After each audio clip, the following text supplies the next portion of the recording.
Yang pertama yaitu pembukaan, kemudian selanjutnya pembacaan ayat suci Al-Quran, selanjutnya langsung kepada pemaparan materi yang akan disampaikan oleh Al-Ustadz Lalan Sahlani MAG, kemudian dilanjutkan oleh Al-Ustadz Mutakin Majid LC, kemudian dilanjutkan dengan tanya jawab dan diakhiri dengan kesimpulan kemudian penutup. Baik, mungkin tanpa berlama-lama lagi, marilah kita lanjutkan kepada acara yang kedua, yakni pembacaan ayat suci Al-Quran yang akan dibacakan oleh Bapak Lutfiana Ismail Nur Hasan SAG. Baik, kepada Bapak Lutfi, waktu dan tempat saya persilahkan. Mangga Bapak. Bismillahirrahmanirrahim. Assalamualaikum warahmatullahi wabarakatuh.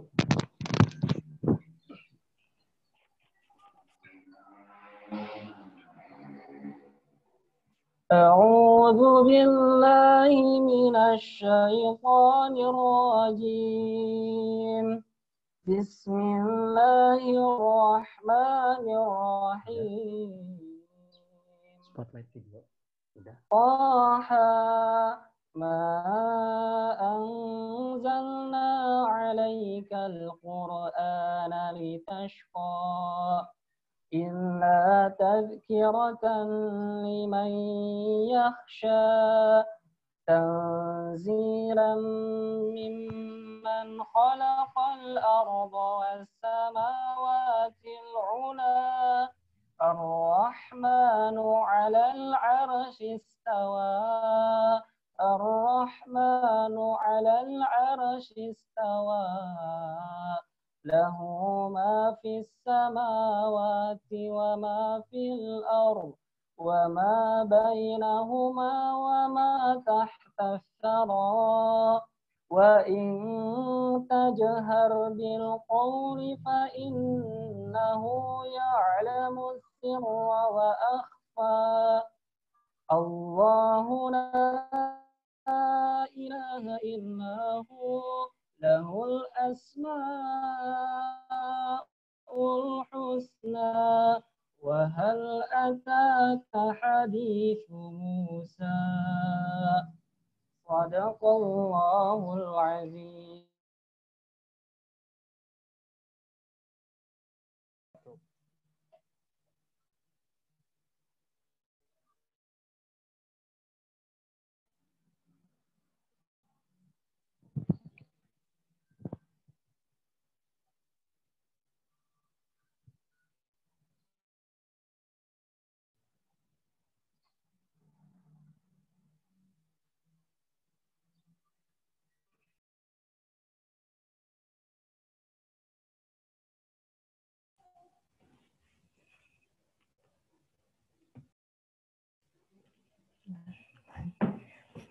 Oke, terima kasih Bapak Lutfi yang telah membacakan ayat suci Al-Quran. Baik Ibu Bapak, mungkin acara selanjutnya yaitu langsung kepada acara inti, yakni pemaparan materi mengenai akil balik ditinjau dari perspektif pendidikan dan fikih.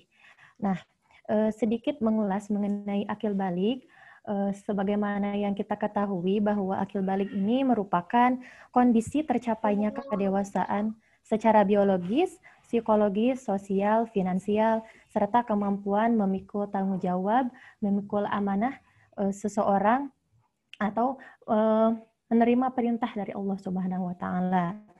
Nah, mungkin Ibu Bapak sekalian, tentunya kita sebagai orang tua perlu untuk membimbing, mendidik putra-putri kita bagaimana untuk mempersiapkan anak-anak kita menghadapi usia akil balik ini. Nah, sebagaimana yang kita ketahui pula pada zaman Rasulullah, pada zaman sahabat dahulu, banyak karya-karya yang dicapai pada usia akil balik. Nah, tentunya kita pun ingin menjadikan anak-anak kita, putra-putri kita mencapai karya-karyanya pada usia akil balik ini. Maka perlu untuk kita untuk mengetahui bagaimana persiapan yang perlu kita lakukan, kemudian kompetensi apa yang perlu kita persiapkan pula untuk mendidik putra-putri kita menjadi seseorang yang mampu menjadikan dirinya seseorang yang menghasilkan karya-karyanya di usia akil balik ini. Karena tidak jarang atau tidak sedikit ternyata di masyarakat atau di lingkungan sosial kita banyak sekali ternyata hambatan-hambatan, rintangan yang mungkin seringkali menyulitkan kita untuk mencapai tujuan pendidikan dalam mendidik putra-putri kita ini. Baik, tanpa berlama-lama lagi, mari kita simak pemaparan materi pada pagi hari ini bersama para pemateri yang luar biasa dengan materi yang luar biasa pula. Pemateri yang pertama kita pada pagi hari ini yakni Ustadz Lalan Sahlani, MAG. Beliau merupakan seorang yang aktif, kemudian beliau juga pegiat pendidikan, dan beliau saat ini menjabat sebagai Ketua Prodi PAI STAIPI Bandung. Kemudian beliau juga menjabat sebagai Kepala Sekolah Tercinta Kami SD Sedunia. Baik, waktu dan tempat saya persilakan kepada Ustadz. Mangga Ustadz. Baik, bismillahirrahmanirrahim. Terima kasih kepada Bu Hani. Alhamdulillahilladzi anzala sakinata fi qulubil mu'minin liyazdadu imanan ma'a imanihim. Asyhadu an la ilaha illallah wa asyhadu anna Muhammadan abduhu wa rasuluh alladzi la nabiyya ba'dah. Puji syukur kita panjatkan kehadirat Allah Subhanahu wa taala. Pagi hari ini Allah memberikan rahmat dan hidayahnya kepada kita untuk senantiasa thalabul ilmi bersama, dan sebelumnya juga kami mohon maaf ada 1 bulan yang terlewat untuk sekolah orang tua ini. Mudah-mudahan insyaallah ke depan kita terus kembali untuk lakukan sekolah orang tua dan juga webinar. Ibu Bapak rahimakumullah, pada kesempatan kali ini saya diberikan kesempatan untuk memaparkan tema yang menurut saya ini cukup menarik untuk kita bahas, karena pada posisi ini orang tua yang banyak sedang galau dalam melihat posisi anak yang pra-akhir balik ataupun sudah balik. Kenapa demikian? Karena memang tidak dipersiapkan atau tidak mempersiapkan diri bagi anak-anak kita. Nah, Ibu Bapak rahimakumullah, oleh karena itu pendidikan akhir balik ini menarik untuk kita kaji, karena dalam Islam itu mengenal proses ini sudah sejak lama. Dari Islam itu hanya mengenal proses belum balik dan sudah balik. Itu saja proses pembagiannya. Hanya baru abad 19 saja, lalu para pakar psikologi, lalu pakar pendidikan itu membagi ada masa kanak-kanak, ada masa dan lain sebagainya. Walaupun nanti di masa kanak-kanak itu nanti Islam itu nanti ada juga yang disebut dengan masa atif, lalu ada tamyiz dan lain sebagainya. Sebenarnya materi ini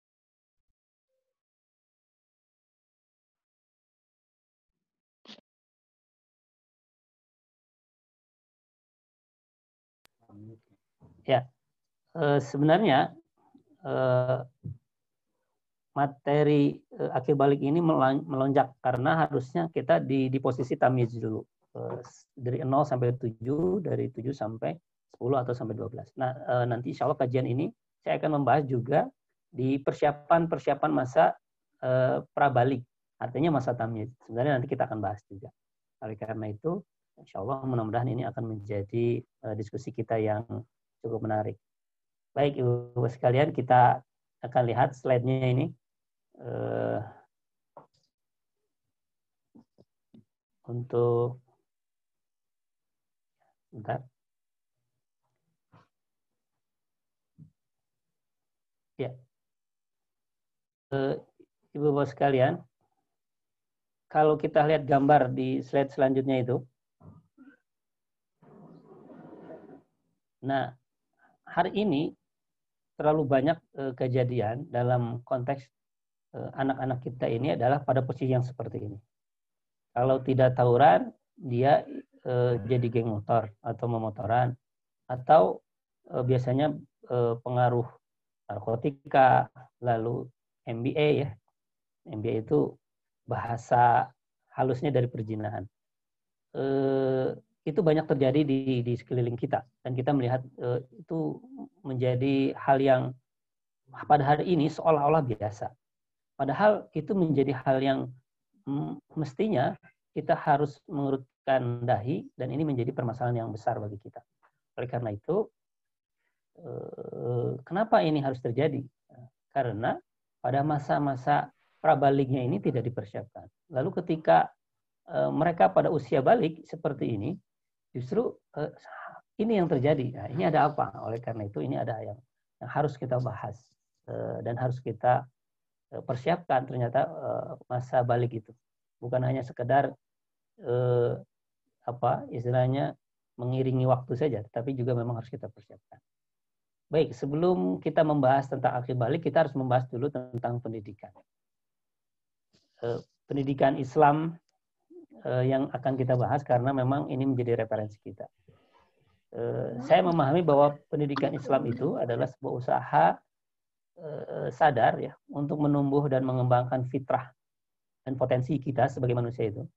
Karena kita sebagai hamba Allah sekaligus juga khalifatullah untuk menggapai ridha Allah Subhanahu wa taala. Ini lebih mudahnya saya pakai slide yang di selanjutnya ini. Nah,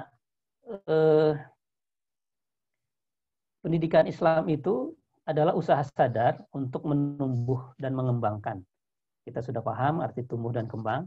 Itu berkaitan dengan fisik, lalu berkaitan dengan psikologi, sosial, dan lain sebagainya. Nah, menumbuhkan, mengembangkan apa? Fitrah. Fitrah itu nanti banyak pemahaman para ahli pendidikan Islam. Salah satunya itu, fitrah itu adalah bagaimana unsur ketuhanan di dalam jiwa anak-anak kita itu tidak hilang. Artinya terus terjaga, terus tumbuh, sehingga betul-betul dia memahami Robnya, memahami Tuhannya, dan apa yang dia harus lakukan. Nah, yang menariknya, bahwa tidak sampai di situ saja, tetapi posisi manusia itu di slide yang selanjutnya itu adalah dia sebagai posisi sebagai hamba Allah atau Abdullah dan juga khalifah. Nah, ini perlu saya jelaskan. Hamba Allah itu karena memang kita sebagai makhluk. Maka kita, saya kira kita sudah paham bersama bahwa kita harus beribadah kepada Allah. Tugas kita itu salah satunya adalah beribadah kepada Allah Subhanahu wa taala. Untuk siapa? Untuk mereka yang mukallaf. Mukallaf itu orang yang sudah terbebani syariat. Nah, kapan mereka itu yang bisa terbebani di syariat itu? Yaitu ketika mereka dalam kondisi balik. Oleh karena itu, posisi sudah mukallaf itu berarti sudah siap semuanya. Dia sudah bisa sholat, dia sudah paham tentang sholat, kenapa dia harus sholat, bagaimana caranya sholat, dan lain sebagainya. Maka pertanyaan-pertanyaan itu sudah selesai di masa persiapan mukallaf. Jadi tidak lagi latihan di sana. Justru latihannya di masa tamyiz itu, di masa prabalik. Nanti kita akan jelaskan.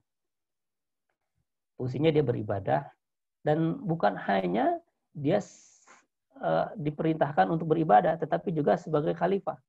Ini harus saya jelaskan kata-kata khalifah, karena kemarin-kemarin kata khalifah ini agak sedikit menakutkan. Saya mengambil kata-kata ini dalam surat Al-Baqarah ayat 30 ya. Ini ja'ilun fil ardi khalifah. Khalifah itu artinya pengganti Allah Subhanahu wa taala di muka bumi. Untuk apa? Untuk memakmurkan muka bumi ini. Sebab manusia yang diperintahkan, yang kedua manusia yang punya potensi untuk mengolah muka bumi ini. Oleh karena itu kita persiapkan juga anak-anak kita nanti harus menjadi pemimpin-pemimpin.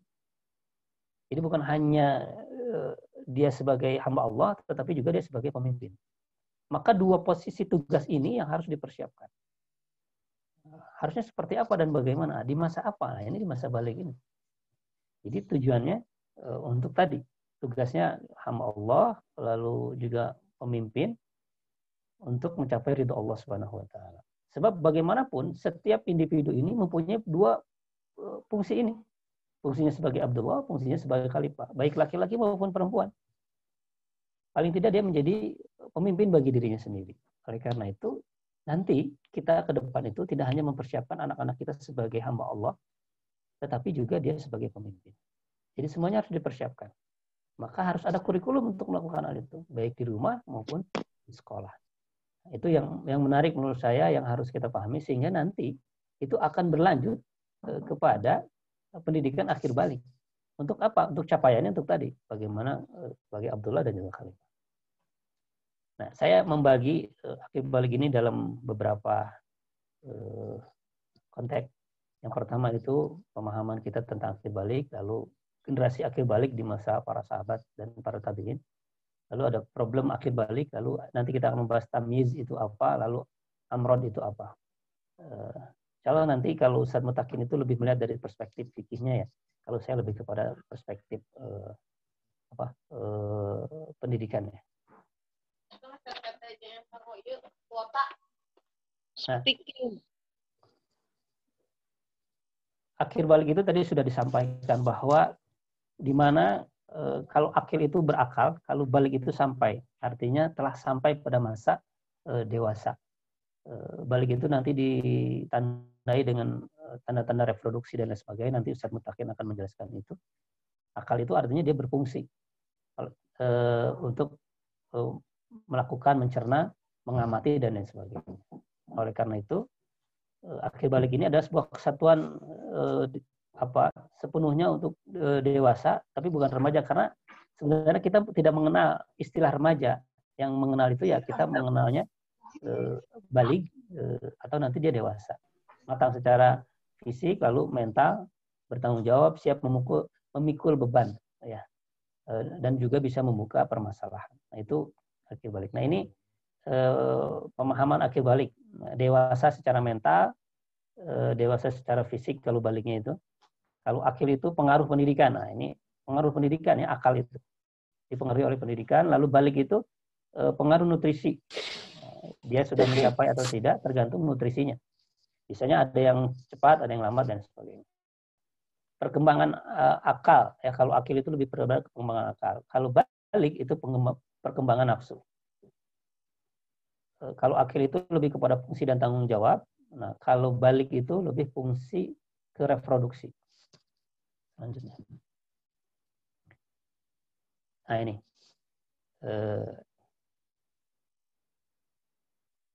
Lalu akal itu nanti akan berfungsi sebagai dia bisa membentuk kemandirian, lalu tanggung jawab.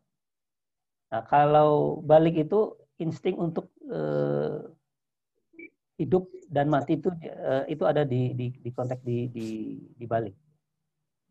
Nah, selanjutnya ini semuanya bisa berkembang dengan baik manakala ada peran ayah dan ibu. Sebab ini banyaknya di keluarga. Dan nanti akan kita banyak temukan hal itu. Oleh karena itu peran ayah dan ibu itu sangat membantu untuk perkembangan akhir balik anak-anak kita dengan sempurna. Baik, selanjutnya kita akan melihat bagaimana generasi akhir balik. Zaman Rasulullah SAW, selain orang-orang dewasa yang masuk Islam di awal itu ternyata banyak juga generasi-generasi anak muda. Generasi anak muda itu banyak sekali ya. Yang kalau kita lihat itu banyak memberikan peran yang sangat besar.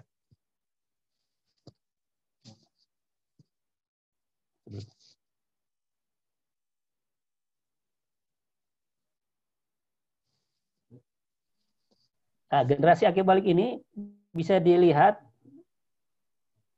Yang pertama itu kita lihat ada sahabat Rasulullah SAW, Usamah bin Zaid. Ya. Usamah bin Zaid itu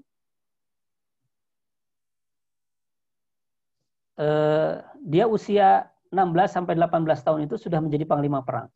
Bayangkan Ibu Bapak rahimakumullah, seorang panglima perang, kalau kita mungkin di sini jenderal ya, bintang, biasanya bintang 2, itu panglima. Panglima kalau panglima seluruhnya itu bintang 4. Kalau panglima perang itu komandan ya. Itu di usia 16-18 tahun itu Usamah bin Zaid itu memimpin perang. Ini luar biasa. Dulu Rasulullah SAW itu ketika Usamah usia 13 itu tidak diajak untuk mengikuti perang ya. Begitu juga Ibnu Umar gitu. Dalam banyak hadis dijelaskan. Tetapi ketika dia sudah 15 tahun ke atas itu diperintahkan diperbolehkan oleh Rasulullah SAW. Lalu Imam Syafi'i rahimahumullah itu di usia 14 tahun sampai 16 tahun itu dia sudah menjadi mufti, bayangkan. Karena di masa tamyiznya itu, di usia 5 sampai 7 tahun itu dia sudah hafal Al-Quran. Ini luar biasa. Berarti kan ini ada persiapan yang harus dilakukan. Termasuk juga Al-Khwarizmi ini, pakar ahli matematika.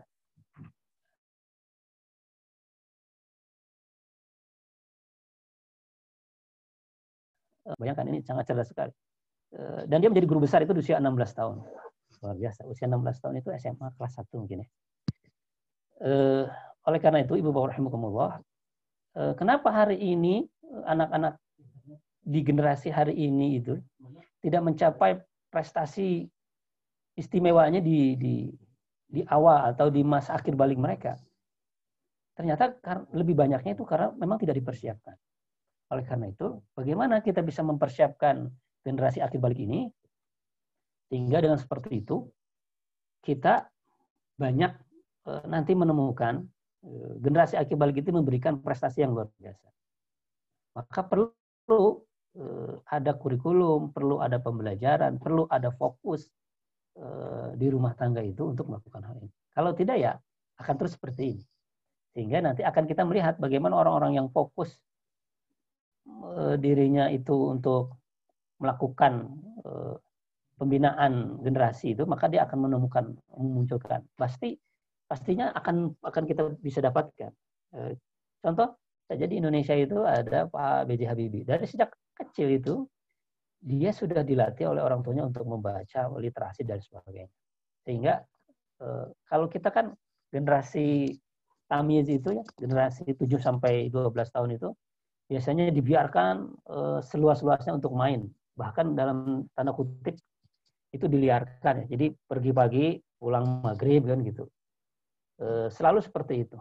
Padahal tidak demikian. Bahwa nanti pada akhirnya dia akan belajar mengeksplorasi, bereksperimen dengan pengalamannya, itu diperbolehkan. Akan tetapi kalau dibiarkan begitu saja, itu juga tidak menjadi generasi yang pada akhirnya memberikan puncak kejayaannya di masa akhir balik. Selanjutnya Ibu Bapak rahimakumullah, ada problem di akhir balik. Problem yang pertama problem balik ya tadi, dia sudah sampai di masa biologisnya. Tetapi ini ada permasalahan. Yang pertama adalah overnutrisi, dan kita pahami sekarang dari mulai makanan itu junk food dan lain sebagainya, itu kita lihat bagaimana itu mempercepat usia balik anak gitu. Padahal belum saatnya, tetapi melihat kondisi fisik gitu, itu sangat luar biasa karena dia overnutrisi. Dan biasanya itu karena hari ini banyak makan makanan yang instan gitu ya, lalu banyak juga unsur-unsur kimia dan lain sebagainya, maka perlu diperhatikan juga, ini menjadi problem kita. Ini baliknya lebih dahulu gitu ya. Sementara nanti akhirnya belum. Lalu stimulasi mata dan telinga. Banyak tontonan, banyak yang dia dengar, hal-hal yang sifatnya dewasa dan sebagainya, dan kita pahami bersama bagaimana pengaruhnya pornografi, porno aksi dan lain sebagainya, itu membuat dia akan lebih cepat baliknya. Nah, ini juga berbahaya. Lalu aktivasi oleh formasi dan operasi, dan ini juga banyak dilihat ya, dari formasi, dari operasi fisik dan lain sebagainya. Lalu minimnya, ini bukan minimnya unsur pengerem. Karena tidak ada kontrol gitu dari orang tua dan sebagainya. Sehingga anak dibiarkan bebas. Sehingga pengeremnya tidak ada. Baik itu pengerem dari orang tua maupun dari hal-hal yang lain, sifatnya keagamaan, misalnya tentang ibadah, tentang dia harus saum ketika masa-masa akhir balik, lalu bagaimana masalah itu bisa mendewasakan dia, itu tidak ada. Nah, ini juga banyak. Lalu problem akil ya, problem permasalahan akal mereka yang memang tidak sampai. Harusnya sudah sampai, tetapi tidak sampai. Hilangnya peranan ayah, ini penting. Karena nanti saya akan bahas juga bagaimana ayah itu mempunyai peranan yang besar untuk mengembangkan pemikiran anak-anak kita. Sebab itu harus didapatkan dari ayah. Oleh karena itu biasanya anak-anak yang yatim itu itu biasanya dia cenderung pendiam, lalu tidak banyak kontak dengan orang dan banyak hal gitu. Tapi kalau dia tidak didewasakan dengan permasalahan, maka dia tidak akan dia pastinya punya problem masalah akil. Lalu selanjutnya pemanjaan dengan fasilitas yang berlebihan. Dan ini kita banyak lihat. Usia SD, usia SMP itu dikasih sesuatu yang memang belum pada waktunya. Karena peranan dan fungsinya belum jelas. Tiba-tiba anak SD dikasih motor, anak SMP mau motoran dan sebagainya. Dan itu banyak kasus ya. Tiba-tiba akhirnya dia ditangkap polisi, atau yang lebih bahayanya lagi bahkan cilaka dan sebagainya. Itu usia SD, usia SMP, motoran, keliling-keliling kampung, keliling komplek. Itu baru satu fasilitas, belum lagi fasilitas yang lain. HPK dan lain sebagainya misalnya. Tentunya ini akan menjadi permasalahan yang besar untuk pemikiran mereka. Lalu menghindar dari realita dan resiko hidup. Nah, ini banyak ya. Lebih banyak anak-anak hari ini tidak menyelesaikan problem solving-nya. Dan lebih lebih dikedepankan itu dia lebih baik cari aman atau tidak melakukan hal itu. Padahal itu yang harus dilakukan. Atau ketika dia punya permasalahan, malah bukan dia yang memberikan solusinya atau menyelesaikannya, tetapi lebih banyak orang-orang terdekatnya. Itu juga bermasalah dalam konteks pemikiran atau pengembangan akal. Ya, dengan dia selalu diberikan solusi atau didampingi dalam konteks dia tidak memberikan masalah selesai dengan sendirinya, dengan dirinya sendiri, itu justru malah tidak mengembangkan akal pikirannya. Selanjutnya, buruknya kemampuan berpikir. Ya, buruknya kemampuan berpikir itu tadi karena dia tidak mau melihat realita atau menghindari resiko hidup, lebih banyak ke dunia maya hari ini ya, game online dan sebagainya. Itu sangat berpengaruh terhadap kemampuan berpikir. Sehingga ketika dia melihat realita, oh ternyata seperti ini, beda gitu. Atau mungkin dia dibalik gitu ya. Yang ada di dunia maya dia akan realitakan gitu. Sehingga itu banyak berbenturan dengan nilai-nilai sosial. Selanjutnya juga tidak dipikulnya beban kehidupan secara wajar. Ada yang berlebihan, ada yang memang tidak sama sekali. Itu tadi, ketika misalkan ada masalah dia dengan temannya, malah orang tuanya yang menyelesaikan. Nah, itu juga tidak pas. Ketika ada permasalahan dia dengan temannya, maka kita hanya sebagai fasilitator saja. Tanyakan kenapa ada masalahnya. Kecuali itu dalam konteks pembulian dan lain sebagainya, maka kita melibatkan guru dan lain sebagainya. Itu sudah perlu. Tetapi ketika dia bermasalah, tiba-tiba dia tidak ditemenin dan lain sebagainya, maka ditanyakan kenapa dia tidak seperti itu. Maka besok dia harus menyelesaikan permasalahan. Dan itu harus dilakukan baik oleh orang tua maupun guru di sekolah. Selanjutnya ini ada triologi pendidikan, ada sekolah, rumah, dan masyarakat. Nah, triologi pendidikan ini penting ya. Karena dari situ dia akan banyak belajar. Di sekolah itu ada pengajaran, di rumah itu ada pendidikan. Karena kenapa dibedakan? Karena memang walaupun sebenarnya sekolah juga bisa melakukan pendidikan. Dan itu memang harus dilakukan. Artinya lebih utama itu di rumah melakukan pendidikan. Dari mulai bangun tidur sampai tidur lagi. Nah, di masyarakat dia mendapatkan banyak pengalaman. Sekolah, lingkungan itu hanya penunjang. Tapi yang diutamanya itu di rumah. Walaupun nanti ada juga permasalahan justru malah yang diutamanya lingkungan. Karena di rumahnya dia tidak mendapatkan. Maka akan seperti itu. Ketika anak tidak mendapatkan hal yang utama di rumah, pendidikan itu, maka dia akan mencari di lingkungan yang lain. Entah itu di sekolah maupun di lingkungan masyarakat. Di sekolah itu mendapatkan pengetahuan dan kecakapan, di rumah itu dapat karakter. Nah, di lingkungan itu dia mendapatkan solidaritas sosial. Nah, itu juga sangat berpengaruh. Dan itu kita banyak temukan ya. Banyak anak-anak punk street ya, bagaimana solidaritas sosialnya itu luar biasa. Karena dia tidak menemukan itu di rumah. Dan dia juga bisa jadi menjadi korban bully di sekolah. Sehingga dia menemukan solidaritasnya ada di lingkungan masyarakat.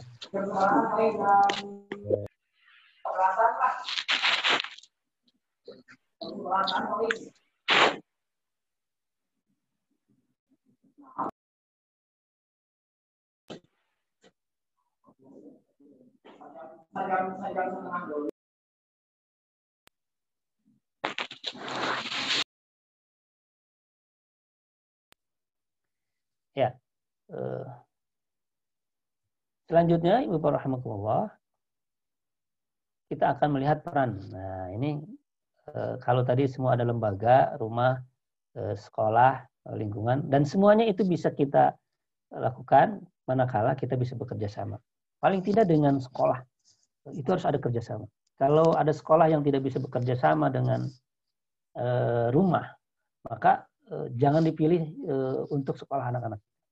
Kalau ada sekolah yang tidak memberikan peranan besar untuk bekerja sama seorang orang tua dengan sekolah, maka tidak perlu dipilih sekolah itu, karena tidak akan mengembangkan masa akhir balik ini.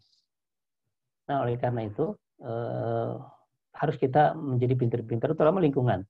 Maka lingkungan yang paling baik itu adalah bagaimana kita cari. Makanya sekarang banyak ya perumahan-perumahan yang menawarkan lingkungan-lingkungan yang bersih dan sebagainya. Karena salah satunya untuk itu.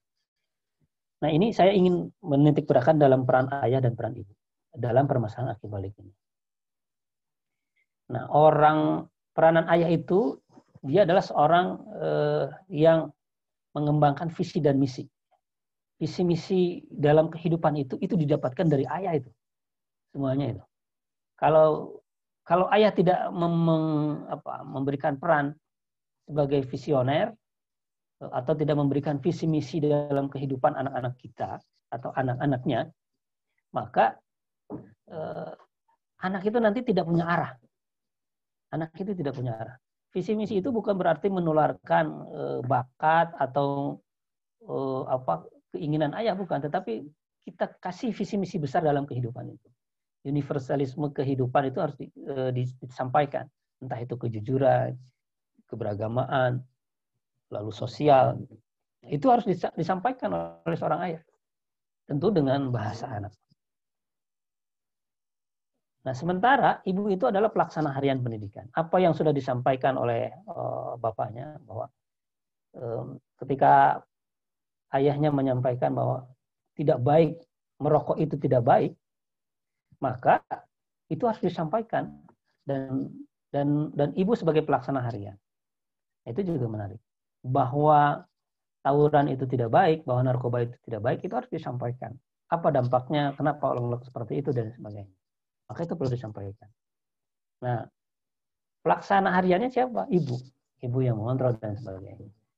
Seperti itu. Misalnya, lalu selanjutnya ayah itu sebagai penanggung jawab. Sementara ibu itu seorang yang memberikan kasih sayang. Ayah sebagai konsultan pendidikan. Jadi ketika ada apa-apa, maka ke ayah. Ya, biasanya seperti itu. Itu biasanya ibu-ibu suka malas hal-hal yang sifatnya ribet dan sebagainya. Kapapa sedangkan gitu, biasanya gitu. Nah, itu juga biasanya terjadi. Nah, oleh karena itu ayah sebagai konsultan pendidikan dalam hal apapun ya, berkaitan dengan hal-hal yang serius, itu biasanya oleh konsultan pendidikan. Nah, ibu sebagai pengharmoni dan pensinergi. Sang ego individual, lalu pembangunan sistem berpikir dan sebagainya itu juga oleh ayah. Nah, kalau ibu itu membangun hati dan rasa biasanya. Nah, itu juga harus ada keberimbangan ya. Jadi jangan semua oleh ibu gitu. Ternyata dia tidak bisa berpikir logis misalnya.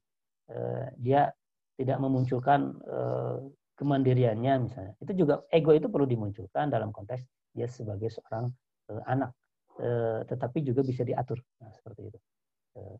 Lalu penegak profesionalisme, mensupport maskulinitas ya seorang anak laki-laki, sementara ibu juga mensupport feminisme dalam konteks keperempuannya. Nah, itu juga akan sangat berpengaruh.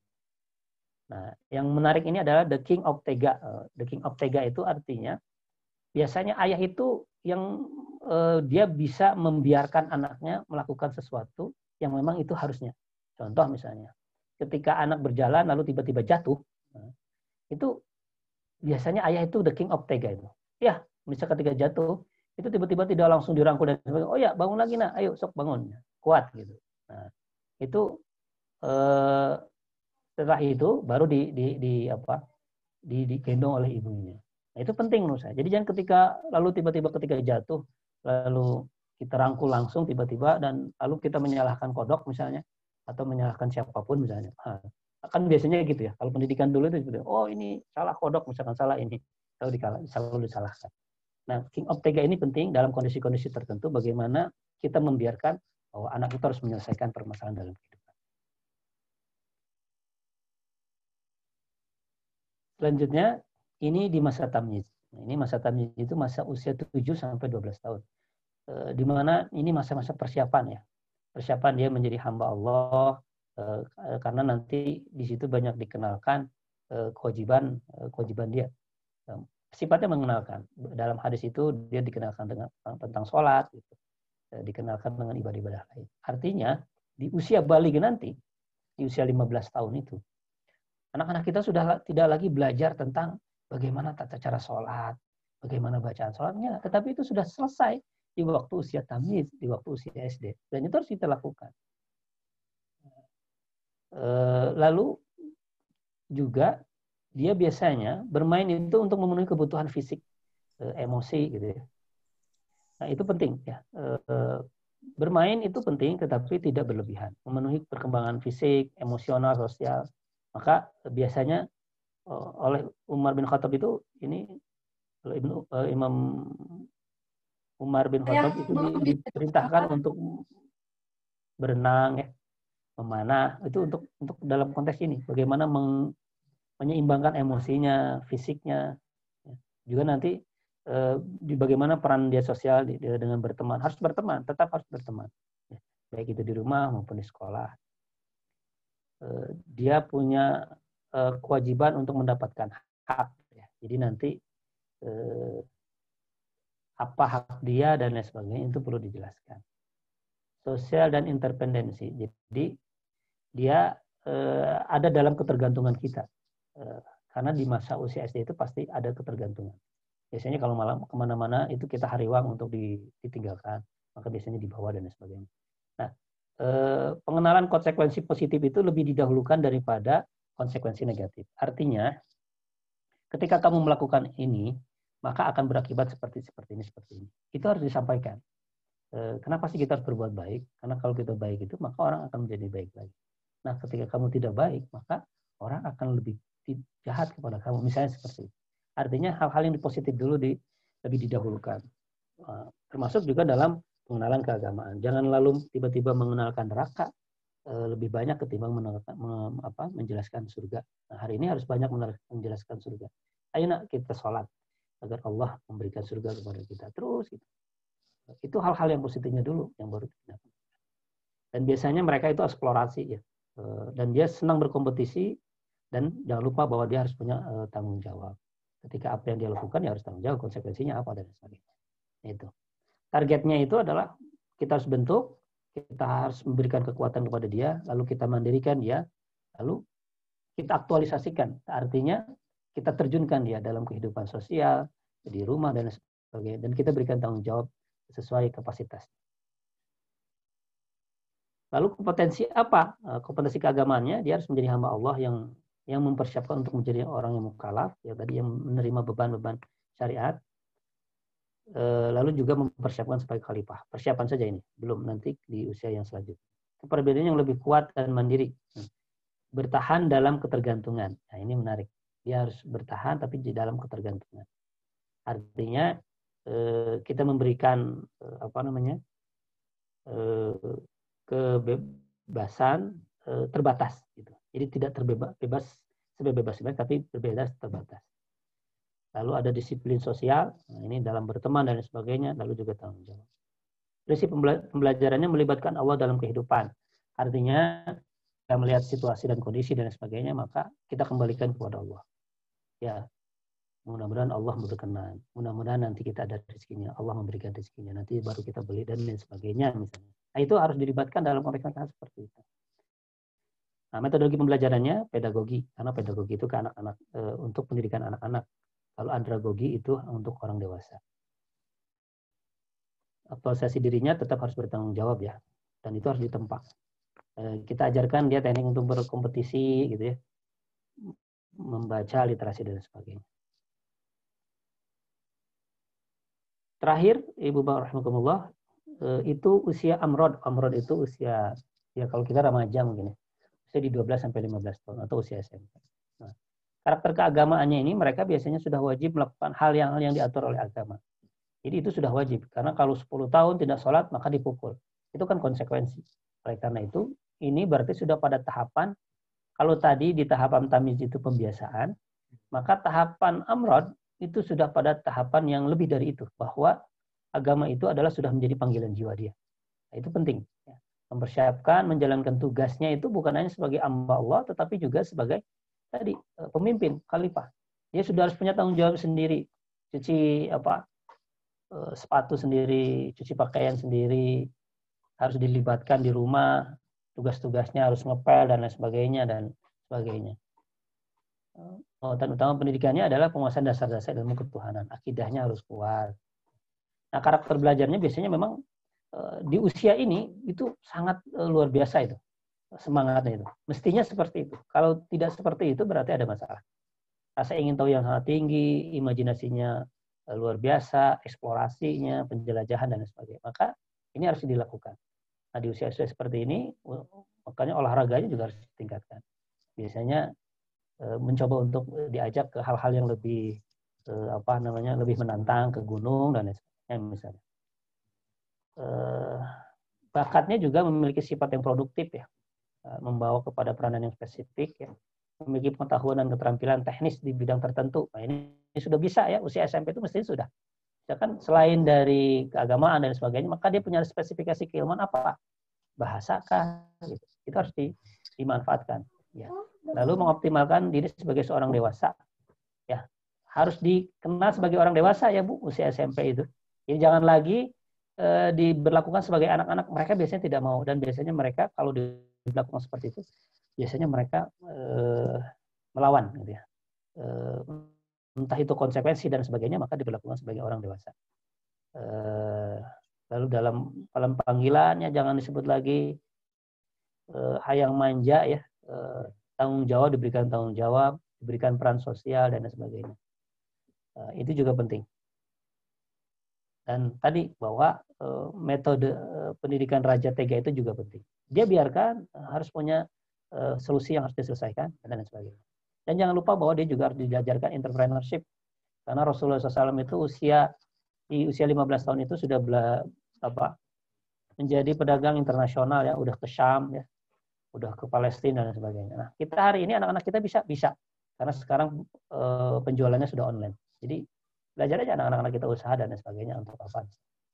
Saya kira itu Ibu-Bapak sekalian, masa-masa prabalik ya, di usia 7 sampai 12 tahun dan 12 tahun sampai 15 tahun itu masa awal-awal balik. Dan mudah-mudahan ini bisa menjadi bahan diskusi untuk kita dalam webinar kali ini. Terima kasih Bu Hanis. Assalamualaikum warahmatullahi wabarakatuh.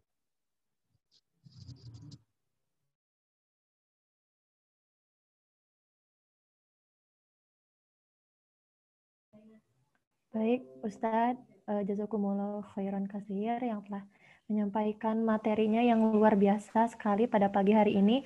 Mungkin banyak sekali pertanyaan-pertanyaan yang muncul dari ibu bapak, orang tua, siswa mengenai pematerian yang barusan Ustadz sampaikan. Namun ditahan dulu ya ibu bapak, pertanyaan-pertanyaannya ditampung dulu, nanti kita akan diskusikan, kita akan bahas bersama-sama di sesi selanjutnya. Nah, acara selanjutnya pemaparan materi mengenai akil balik ditinjau dari perspektif fikih yang akan disampaikan oleh Al-Ustadz Mutakin Majid LC. Beliau merupakan seorang pegiat pendakwah, kemudian beliau juga saat ini mengajar di Ma'had Al-Imarat Bandung. Untuk informasi juga, beliau merupakan lulusan I'dad Lughuh wa Ta'lim Takmili Lipia Jakarta, cabang Universitas Al-Imam Riyadh, Saudi Arabia. Kemudian beliau juga merupakan lulusan S1 jurusan Syariah Islam Fakultas Syariah wal Qanun Al-Azhar Mesir. Insya Allah. Baik, tanpa berlama-lama lagi, mari kita simak pemaparan materi dari Al-Ustadz. Waktu dan tempat saya persilakan. Bismillahirrahmanirrahim. Innal hamdalillah nahmaduhu wa nasta'inuhu wa nastaghfiruh wa na'udzu billahi min shururi anfusina wa min a'malina may yahdihillahu fala mudilla lahu wa may yudlil fala hadiya lahu. Asyhadu an la ilaha illallah wahdahu la syarika lahu wa asyhadu anna Muhammadan abduhu wa rasuluh. Yang kedua, Kepala SD sedunia Al-Muharram Ustadz Lalan yang saya hormati, moderator Ibu Ani yang saya hormati juga, para asatid, para ibu, para bapak yang saya muliakan. Syukur, alhamdulillah kita panjatkan kehadirat Allah Subhanahu wa taala di pagi hari yang cerah ini kita bisa menuntut ilmu, talabul ilmi. Dan alhamdulillah kita bisa dengarkan tadi pemaparan dari Ustadz Lalan yang luar biasa mengenai usia akil balik yang ditinjau dari segi pendidikan dan dari segi psikologi. Adapun tema yang akan saya bawakan itu mengenai tentang akil balik ditinjau dari segi fikih atau dari hukum agama, dari syariat agama. Sebelum masuk ke pembahasan, maka perlu sedikit saya ulas lagi, walaupun tadi sedikit sudah diulas oleh Ustadz Lalan, bahwa akil balik itu secara bahasa adalah dari kata aqilun. Aqilun itu pakai ain, alif, qaf, dan lam, artinya berakal atau memahami sesuatu atau mengetahui sesuatu. Adapun lafaz balik itu dari balagha. Balagha secara bahasa itu artinya sampai. Ya, kita bisa temukan di dalam Al-Quran yang menyebutkan bahwa balagha itu artinya sampai. Misalnya di dalam surat An-Nur ayat 59.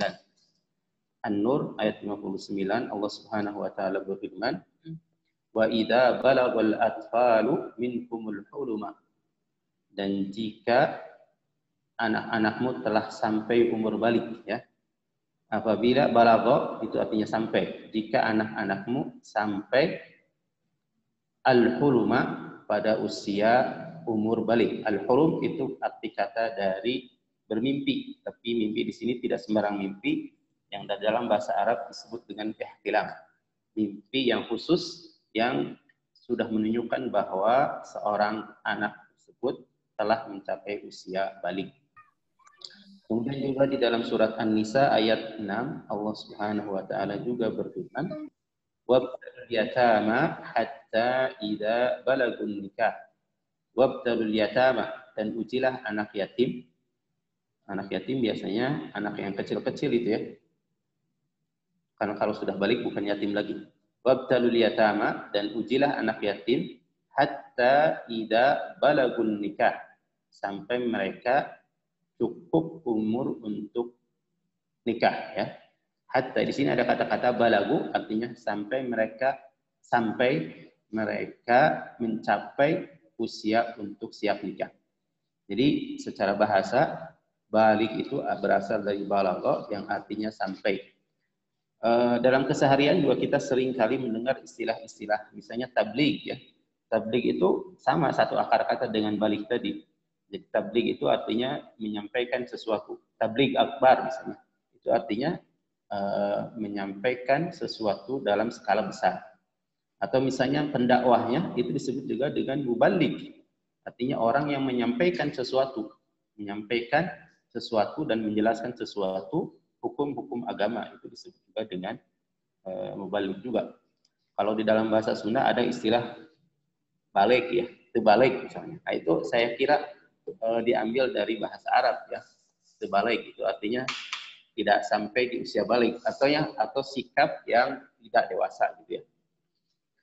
Hadirin Bapak-bapak, Ibu-ibu yang saya hormati, adapun makna akil balik secara syar'an, secara hukum syariat itu adalah seseorang yang sudah mencapai batas usia tertentu dan dianggap sudah dewasa. Artinya orang yang sudah akil balik itu secara akalnya dia mampu berpikir secara logis, secara akal dia bisa memahami sesuatu, secara akal dia bisa menimbang-nimbang sesuatu apakah itu baik atau buruk, dan secara fisik dia sudah mencapai usia balik ya. Tadi sempat disinggung tentang tamyiz ya. Nah itu betul, tamyiz itu adalah usia di mana seseorang sebelum masa balik. Jadi tamyiz itu adalah masa di mana seseorang usia sebelum balik.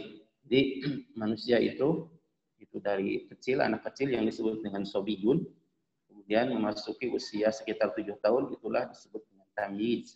Nah, tamyiz itu sifatnya, tapi orangnya disebut mumayyiz. Nah, usia di 7 tahun ini, seorang anak itu biasanya dia bisa membedakan mana yang baik, mana yang bermanfaat, mana yang menguntungkan, mana yang berbahaya. Beda dengan anak yang usianya misalnya baru 1 tahun atau masih 2 tahun. Itu dia tidak bisa membedakan mana makanan, mana bara api. Sebagaimana kisah Nabi Musa. Nabi Musa ketika itu dikasih bara api oleh Fir'aun di dalam sebuah riwayat. Dia tidak bisa membedakan mana makanan atau mana bara api. Dia ambil bara api. Karena belum bisa membedakan. Nah, itu belum masuk usia tamyiz. Nah, ketika usia tamyiz itu dia bisa membedakan mana suatu hal yang bermanfaat atau tidak bermanfaat.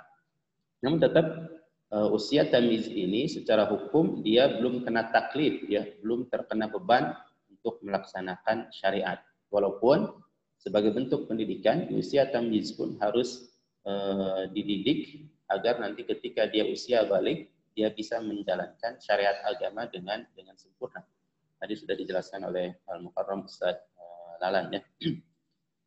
Nah, tamyiz dan dewasa itu titik temunya pada usia balik ini. Jadi usia balik ini atau balik ini, akil balik ini adalah usia di mana seseorang memulai kehidupan dewasanya.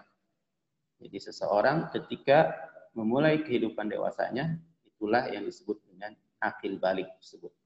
Jadi seseorang yang sebelum masuk balik, akil balik, maka disebutnya tamyiz ya, mumayyiz. Tapi kalau sudah memasuki usia akil balik, maka dia dianggap orang dewasa yang mukallaf.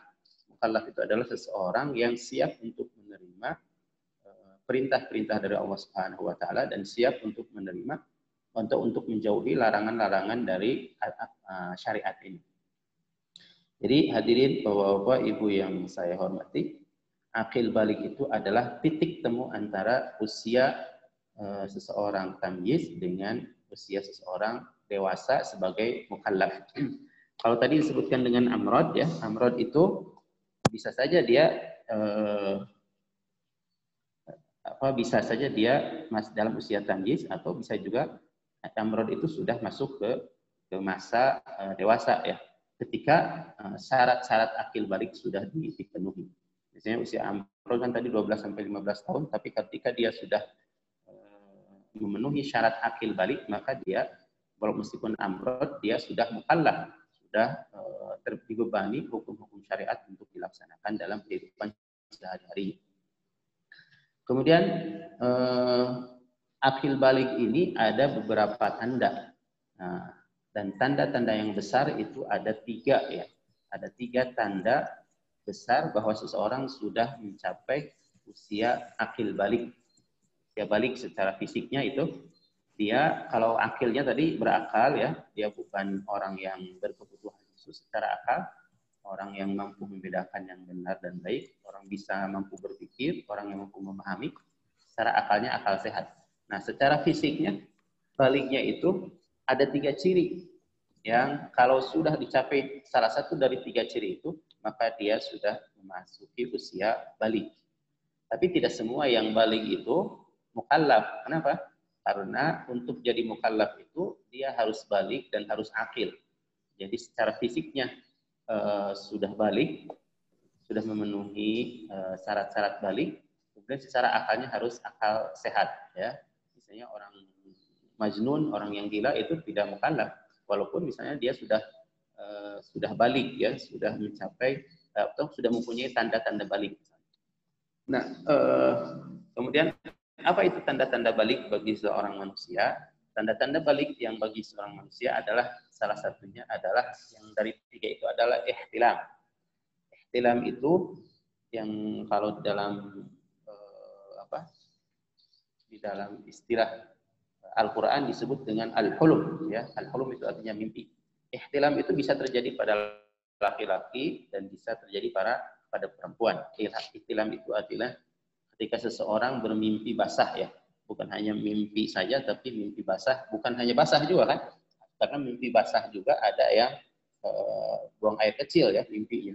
Tapi mimpi basah ini adalah mimpi basah karena keluar air mani.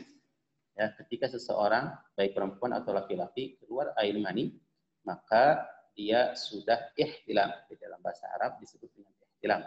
Dia sudah mengalami mimpi basah tadi. Wa idza dalam Al-Qur'an surat An-Nur, wa idza balaghal atfalu minkumul huluma. Ya, itulah salah satu tanda balik adalah ketika seseorang hulum atau ketika seseorang ihtilam, atau dalam bahasa kita disebut dengan mimpi basah. Yang basahnya itu karena keluarnya air mani.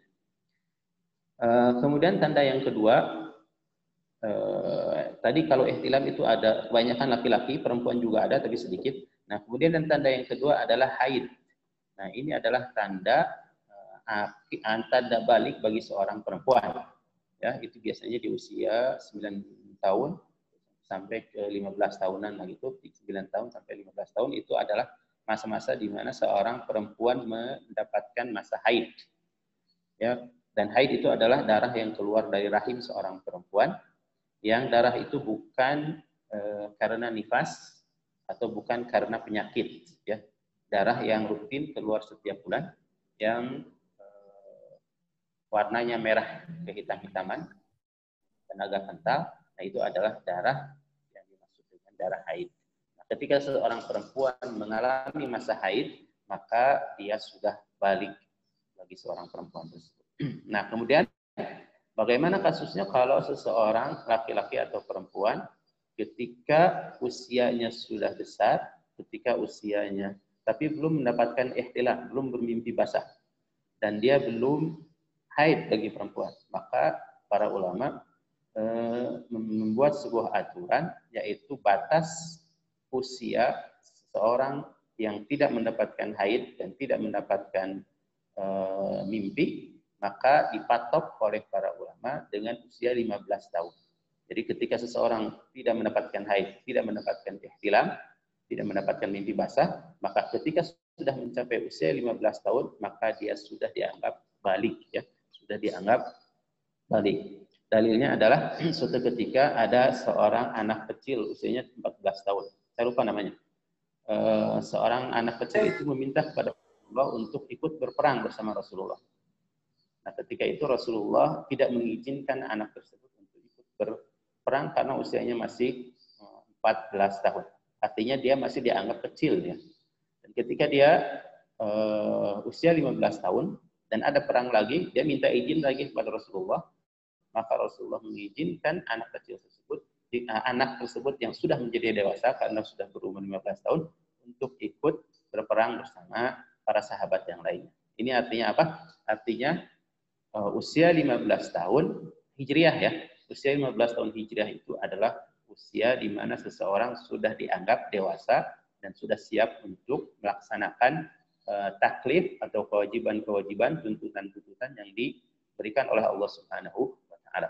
Jadi usianya 15 tahun itu adalah usia 15 tahun Hijriah.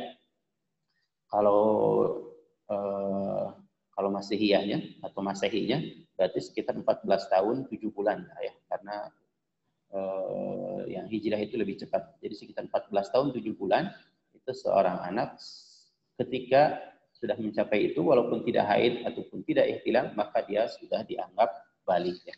Kemudian tanda-tanda lain yang dianggap bahwa dia sudah balik, dan itu adalah tanda-tanda yang primer, ya, tanda-tanda yang pendukung saja. Biasanya ada perubahan jakun, ya, di sini bagi seorang laki-laki itu jakunnya menjadi menonjol. Kemudian biasanya sudah mulai tumbuh bulu-bulu yang di tempat-tempat tertentu, bulu-bulu yang bukan halus tapi bulu-bulu yang agak kasar yang di tempat-tempat tertentu.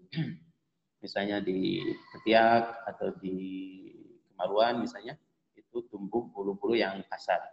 Kemudian juga ada perubahan-perubahan secara fisik, misalnya badannya menjadi lebih besar, kemudian perubahan pada suara juga, itu juga salah satu tanda bahwa dia sudah balik ya. Tapi yang penting adalah yang 3 tadi itu.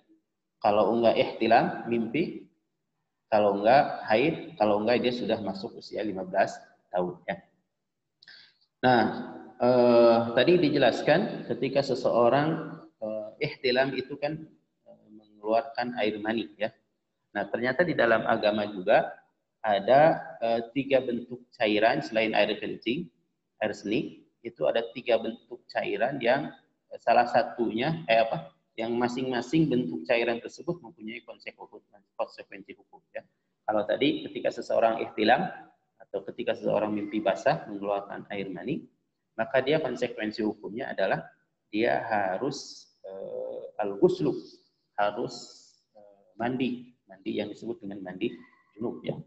Terus ada cairan lain yang keluar, itu bukan mani tapi namanya madhi. Nah, kalau madhi itu adalah cairan yang keluar dari kemaluan yang secara warna berbeda dengan mani. Kalau mani secara warna itu putih,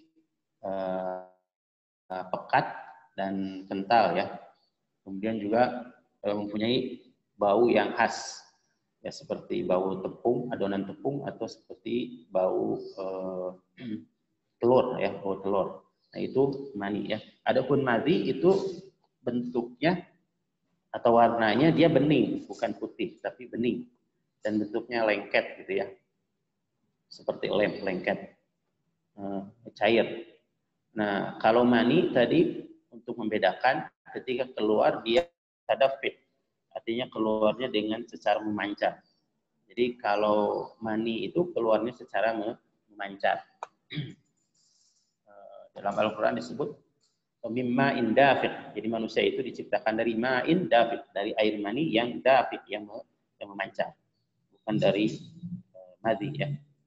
Nah, kalau madhi itu keluarnya tidak memancar, tapi keluar dengan pelan gitu. Dan itu disebabkan karena syahwat,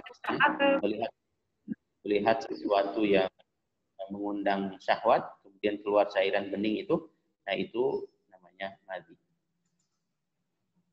Kemudian ada perbedaan lain, madhi itu keluar, air mani itu keluar dengan disertai rasa nikmat yang klimaks gitu ya. Ini mohon maaf nih, ini karena nanti harus saya jelaskan juga. Karena ini punya konsekuensi hukum. Jadi kalau mani itu keluarnya dengan memancar dan disertai dengan rasa klimaks dan nikmat. Nah, konsekuensi hukumnya adalah para ulama, jumhur ulama mengatakan air mani tersebut hukumnya adalah suci. Hukumnya suci, hukumnya tidak najis ya. Jadi tidak dibersihkan pun itu tidak membatalkan sholat. Jadi kalau misalnya ada nempel mani di baju gitu, itu tidak membuat baju jadi najis. Tapi dianjurkan untuk dibersihkan. Kalau masih cair, itu bajunya dicuci. Tapi kalau misalnya sudah kering, itu dikerik. Itu ada hadis riwayat dari Aisyah bahwa Nabi Siti Aisyah mengerik mani yang sudah menempel di bajunya Rasulullah SAW. Jadi mani itu sifatnya suci. Dan ada konsekuensi hukumnya adalah ketika seseorang mengeluarkan mani, baik mengeluarkan maninya itu karena mimpi atau karena hubungan suami istri, maka konsekuensi hukumnya adalah untuk mensucikan dari badannya adalah untuk menghilangkan hadas dari tubuhnya, itu adalah dengan cara mandi. Nah, kalau wadhi itu hampir sama dengan mani ya, secara teksturnya yaitu pekat, putih pekat gitu. Dan secara hukumnya dan dia keluar biasanya setelah kencing. Kalau wadi itu biasanya keluar setelah kencing atau setelah bekerja keras. Jadi kalau tadi madhi keluarnya karena syahwat, kalau wadhi itu biasanya keluar setelah kencing atau setelah melakukan pekerjaan berat atau bekerja dengan keras gitu, sehingga mengeluarkan wadhi tadi. Nah, madhi dan wadhi ini punya konsekuensi hukum. Dia sifatnya adalah najis. Jadi harus dibersihkan ketika akan melaksanakan ibadah sholat misalnya. Jadi kalau ada nempel di baju, maka madhi dan wadi ini harus dibersihkan. Tapi kalau untuk madhi itu Rasulullah memberikan keringanan, dibersihkannya cukup dengan diperciki dengan air ya, atau ditumpahkan air sedikit ke madhi tersebut. Dan konsekuensi hukum lainnya dari wadi dan madhi ini adalah tidak harus mandi, tapi cukup dengan berwudu. Jadi kalau seseorang keluar madhi atau keluar wadi, maka cukup dia membersihkan dari kemaluannya, kemudian dia berwudu.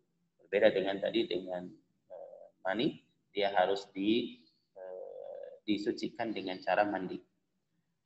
Bapak-bapak, ibu-ibu yang saya hormati, karena di sini ada disinggung tentang bersuci dari mani, yang mani itu adalah salah satu tanda bahwa seseorang telah masuk usia balik.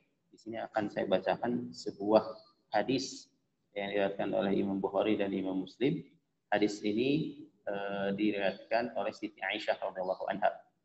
Jadi hadis-hadis yang berkenaan tentang privasi atau mandi dan sebagainya itu biasanya diceritakan oleh istrinya Rasulullah SAW.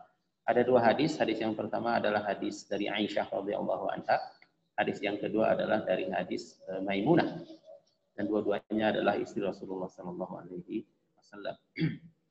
Wa an Aisyah radhiyallahu anha qalat kana Rasulullah sallallahu alaihi wasallam idza iktasala minal janabati. Dan Rasulullah SAW apabila iktasala, mandi dari janabah, dari mandi junub ya. Ini menggunakan kata janabah. Janabah itu artinya satu akar kata dengan janbun ya. Janbun itu artinya sisi ya. Maka mandi janabah itu adalah dia harus mengalirkan air ke semua sisi yang ada di dalam tubuhnya. Jadi semua permukaan tubuhnya itu harus terkena oleh air karena mandi dari janabah tersebut. Jadi idza tasala minal janabati, apabila Rasulullah SAW mandi janabah, yabda'u, maka dia memulai fayaghsilu yadayhi. Jadi yang dilakukan pertama kali oleh Rasulullah adalah ketika dia ingin mandi janabah, maka dia mencuci kedua tangannya. Tentunya karena mandi janabah itu adalah sebuah ibadah yang khusus, maka tentu harus ada niatnya. Harus diniatkan untuk mandi janabah. Jadi bukan hanya sekedar mandi, tapi karena kadang mandi itu ada sebagian orang mandi kepalanya tidak disiram air. Ya. Nah, yang disebut dengan mandi janabah itu adalah mengalirkan air ke seluruh anggota badan, seluruh permukaan badan yang nampak. Nah, maka karena ini adalah ibadah, maka harus ada niat bahwa dia itu mandinya itu adalah mandi untuk raf'ul hadas al-akbar, untuk menghilangkan hadas yang besar, menghilangkan hadas yang akbar. Fayaghsilu yadayhi, maka dia mencuci kedua tangannya, summa yufrigu biyaminihi ala shimalihi. Kemudian dia menuangkan dengan tangan kanannya ke tangan kirinya. Kalau kita mungkin pakai gayung gitu ya. Fayaghsilu farjahu. Kemudian tangan kirinya tersebut itu mencuci farjahu, kemaluannya. Summa yatawaddau, kemudian Rasulullah berwudu. Jadi tadi dicuci tangannya dulu, kemudian dicuci kemaluannya dengan tangan kiri. Summa yatawaddau, kemudian dia berwudu. Summa ya'khudul ma'a, kemudian dia ambil air. Yudkhilu asabi'ahu fi usuli sya'ri. Ya, dia jadi mengambil air dengan tangan, kemudian si kepalanya itu si rambutnya itu digosok-gosok itu di sela-sela si kepalanya sehingga nyampe ke kulit bagian ujung-ujung rambutnya. Jadi digosok-gosok gitu fi usuli sya'ri, di pangkal dari rambutnya tersebut. Summa hafana ala ra'sihi salasan hafanat. Kemudian mencedok dengan 3 cedokan, menyiram kepada kepalanya. Summa afadha ala sa'iri jasadihi. Kemudian dia mengguyur ya, ala sa'iri jasadihi, kepada seluruh bagian badannya. Summa kedua kakinya. Muttafaqun alaihi wal lafzu Muslim. Hadis ini muttafaq alaih Bukhari Muslim, tapi lafadznya lafadz Muslim. Kemudian ada hadis lain lagi. Hadis ini diriwayatkan oleh Maimunah, sama istrinya Rasulullah SAW. Tapi ini Maimunah mengabarkan kepada Ibnu Abbas, ya. An Ibnu Abbasin qalat Maimunah berkata, wada'tu Rasulullah sallallahu alaihi wasallam ma'a. Aku menyimpan air mandi untuk Rasulullah sallallahu alaihi wasallam, yaghtasilu bihi, yang Rasulullah menggunakan air tersebut untuk mandi. Fa'afragha ala yadayhi, kemudian dia menyiramkan air tersebut kepada tangannya, faghasalahuma, dan Rasulullah mencuci kedua tangannya tersebut, marrataini aw thalathan, dua kali. Jadi sebelum mandi dia cuci tangan dulu, sama seperti tadi. Summa afragha bi yaminihi ala shimalihi, kemudian dia cuci tangan kanannya, mencuci tangan kirinya. Faghasala madzakhirahu, kemudian dia cuci kemaluannya. Summa dalaka yadahu bil ardi, kemudian dia usapkan tangan yang habis mencuci kemaluan tersebut pada tanah. Nah, mungkin untuk zaman sekarang dicuci dengan sabun juga boleh, ya. Jadi ketika setelah mencuci kemaluan dia cuci dengan sabun, tidak usah diusapkan di tanah, karena sekarang kan rata-rata kamar mandi tidak ada tanah di situ. Summa madmada wastanshaqa, kemudian Rasulullah berkumur-kumur dan menghirup air. Summa ghasala wajahu, kemudian dia cuci wajahnya, wa yadayhi, dan kedua tangannya. Summa ghasala ra'sahu salatan, kemudian dia mencuci kepalanya 3 kali. Summa afragha ala jasadihi, kemudian dia mencurahkan airnya pada seluruh tubuhnya. Summa tanaha min maqamihi, kemudian dia berpindah dari tempat dia mandi. Faghasala qadamaihi, kemudian dia cuci kedua kakinya. Jadi ketika seseorang mencapai usia balik dengan cara ihtilam tadi, maka kita juga harus mengajarkan kepada anak kita bagaimana cara Rasulullah SAW untuk menghilangkan hadas yang akbar tadi. Jadi menghilangkan hadas akbar tadi. Jadi kalau di usia tamyiz tadi kita dianjurkan untuk senantiasa mengajarkan kepada anak-anak kita urusan-urusan agama yang sebetulnya itu bukan taklid kepada anak-anak tersebut, tetapi mereka diajarkan agar ketika mereka masuk usia balik itu sudah terbiasa untuk melaksanakan syariat tersebut. Saya ulangi lagi secara umum, mandi janabah itu adalah pertama kita meniatkan di dalam hati, karena itu adalah ibadah, innamal a'malu binniyat. Dan kedua adalah mencuci tangan, kemudian mencuci kemaluan dengan tangan kiri, kemudian cuci tangan kembali, baik itu dengan tanah atau dipukulkan ke tanah, atau kalau zaman sekarang mungkin cuci saja dengan sabun. Kemudian berwudu. Nah, berwudunya bisa sampai semua wudu dilaksanakan, atau berwudunya itu sampai ke mengusap telinga saja. Kemudian mencedok 3 cedokan dan menginikan ke kepalanya, ke ujung-ujung rambut, kemudian mengguyurkan kepalanya. Dan ketika mencuci atau mengguyurkan kepada seluruh badan, itu diusahakan yang sebelah kanannya dulu. Sebelah kanan, kemudian sebelah kiri. Baik sebelah kanan secara keseluruhan, atau misalnya tangan kanan, tangan kiri, kaki kanan, kaki kiri. Atau misalnya tangan kanan semua, badan sebelah kanan, kaki sebelah kanan, baru yang kirinya, itu boleh saja. Dan setelah itu baru diakhiri dengan mencuci kedua kaki. Jadi itu bisa diajarkan kepada anak-anak kita tata cara ini agar ketika dia mencapai usia balik dia sudah tidak kaget lagi. Kemudian bapak-bapak, ibu-ibu yang saya hormati, ya, ada beberapa hadis yang secara khusus berkenaan tentang usia balik ini. Misalnya saja hadis Rasulullah SAW menyuruh kepada menyuruh kepada pemimpin-pemimpin keluarga, kepada orang-orang tua agar menyuruh sholat kepada anak-anak. Dalam sebuah hadis yang diriwayatkan oleh Abu Dawud, Rasulullah SAW bersabda, "Muru auladakum bis-shalah." Perintahlah atau suruhlah anak-anak kalian bis-shalah, untuk melaksanakan sholat, wahum abna'u sab'i sinin, dan mereka ketika usia 7 tahun. Jadi ketika mereka masuk usia 7 tahun, maka Rasulullah menyuruh kepada kita agar kita menyuruh anak-anak kita melaksanakan ibadah sholat. Walaupun mereka belum usia balik ya, ketika 7 tahun itu belum usia balik, tapi tetap kita harus menyuruh mereka untuk melaksanakan ibadah sholat sebagai bentuk pendidikan. Wadribuhum 'alaiha wa hum abna'u ashrin, dan pukullah mereka ketika mereka usia 10 tahun, ketika kita mendapati mereka tidak sholat atau sulit untuk sholat. Tapi memukulnya juga adalah memukul pendidikan. Jadi memukul dengan kasih sayang, memukul dengan bukan niat dendam, atau memukul bukan menyakiti, tetapi memukulnya itu dengan pendidikan.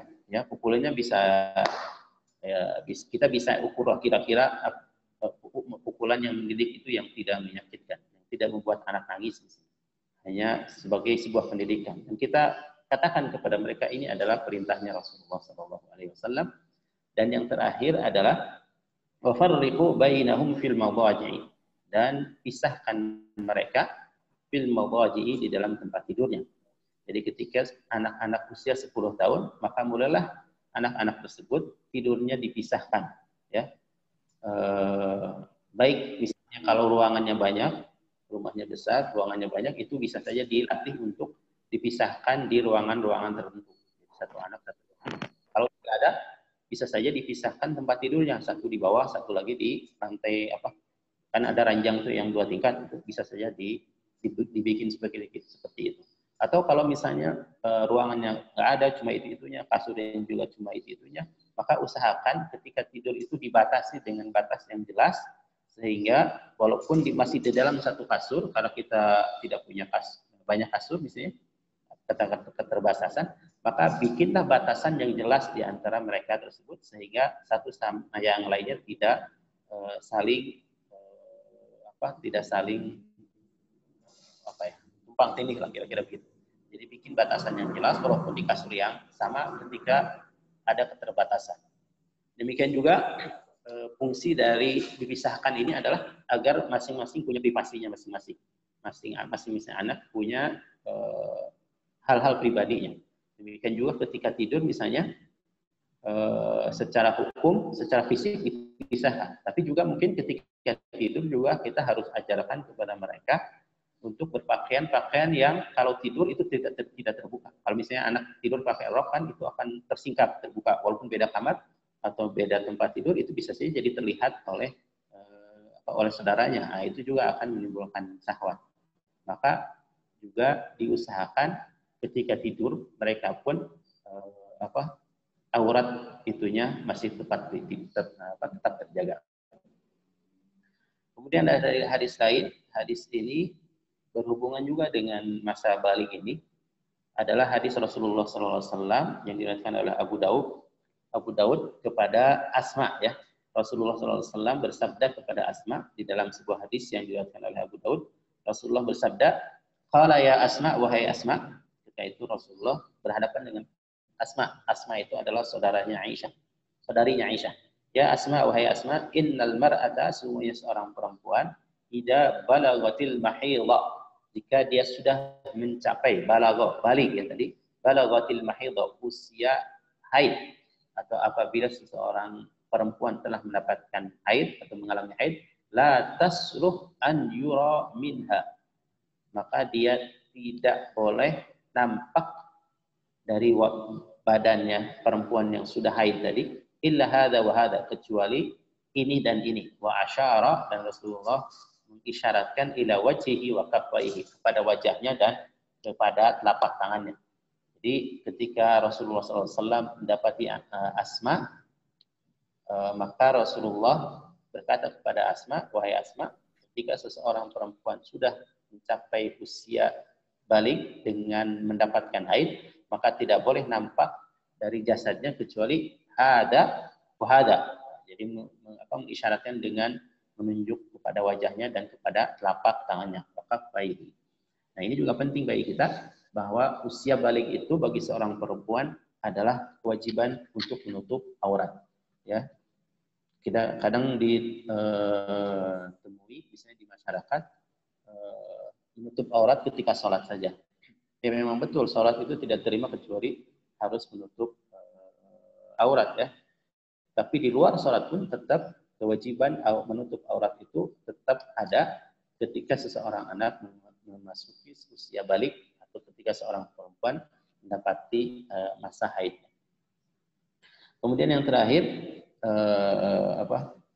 aturan syariat yang masih ada hubungannya dengan usia balik adalah di dalam surat An-Nur ayat 59 Allah Subhanahu wa taala berfirman, "Wa idza balagal atfalu minkumul huluma." Dan apabila anak kecil di antara kalian mencapai usia hulum, usia ihtilam, usia mendapatkan mimpi basah, falyasta'dinu. Apabila seorang anak mendapatkan mimpi basah, maka aturan yang berlaku bagi dirinya adalah falyasta'dinu, hendaklah anak tersebut meminta izin. Jadi aturan meminta izin itu berlaku ketika seseorang anak mencapai usia balik. Jadi minta izin kepada kamar ibunya, kamar orang tuanya. Kama ista'dana alladziina min qablikum, sebagaimana mereka meminta izin sebelum mereka. Kama ista'dana alladziina min qablikum, sebagaimana orang-orang sebelum kalian meminta izin, artinya orang-orang dewasa. Kadzalika yubayyinullahu lakum ayatihi, demikianlah Allah menjelaskan ayat-ayatnya. Wallahu alimun hakim, dan Allah Maha mengetahui lagi Maha bijaksana.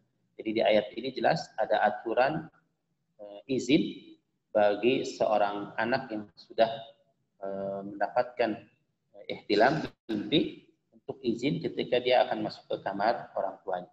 Jadi kalau ketika masih kecil dia plus gitu keluar masuk ke kamar orang tuanya, maka ketika dia usia balik maka dia harus izin dulu, mengetuk pintu misalnya atau minta izin dengan suara sebelum masuk ke kamar orang tuanya atau ke kamar orang lain. Baik, itu saja mungkin yang bisa saya sampaikan. Ini hanya sedikit saja, mungkin sebagai tambahan dari yang pokoknya dari Ustaz Nalan. Mungkin ini saja yang bisa saya sampaikan. Saya mohon maaf atas segala kekurangan dan kelebihannya. Wassalamualaikum warahmatullahi wabarakatuh. Waalaikumsalam warahmatullahi wabarakatuh. Baik, jazakumullah khairan katsir Ustadz atas pemaparan materinya yang begitu luar biasa pada pagi hari ini. Sedikit informasi juga, Ustadz Mutakin Majid ini merupakan teman dekatnya Ustadz Abdul Somad, bukan begitu Ustadz? Ketika belajar di Mesir sana kalau tidak salah, begitu ya Ustadz? Teman main bola saja. Iya, teman main bola.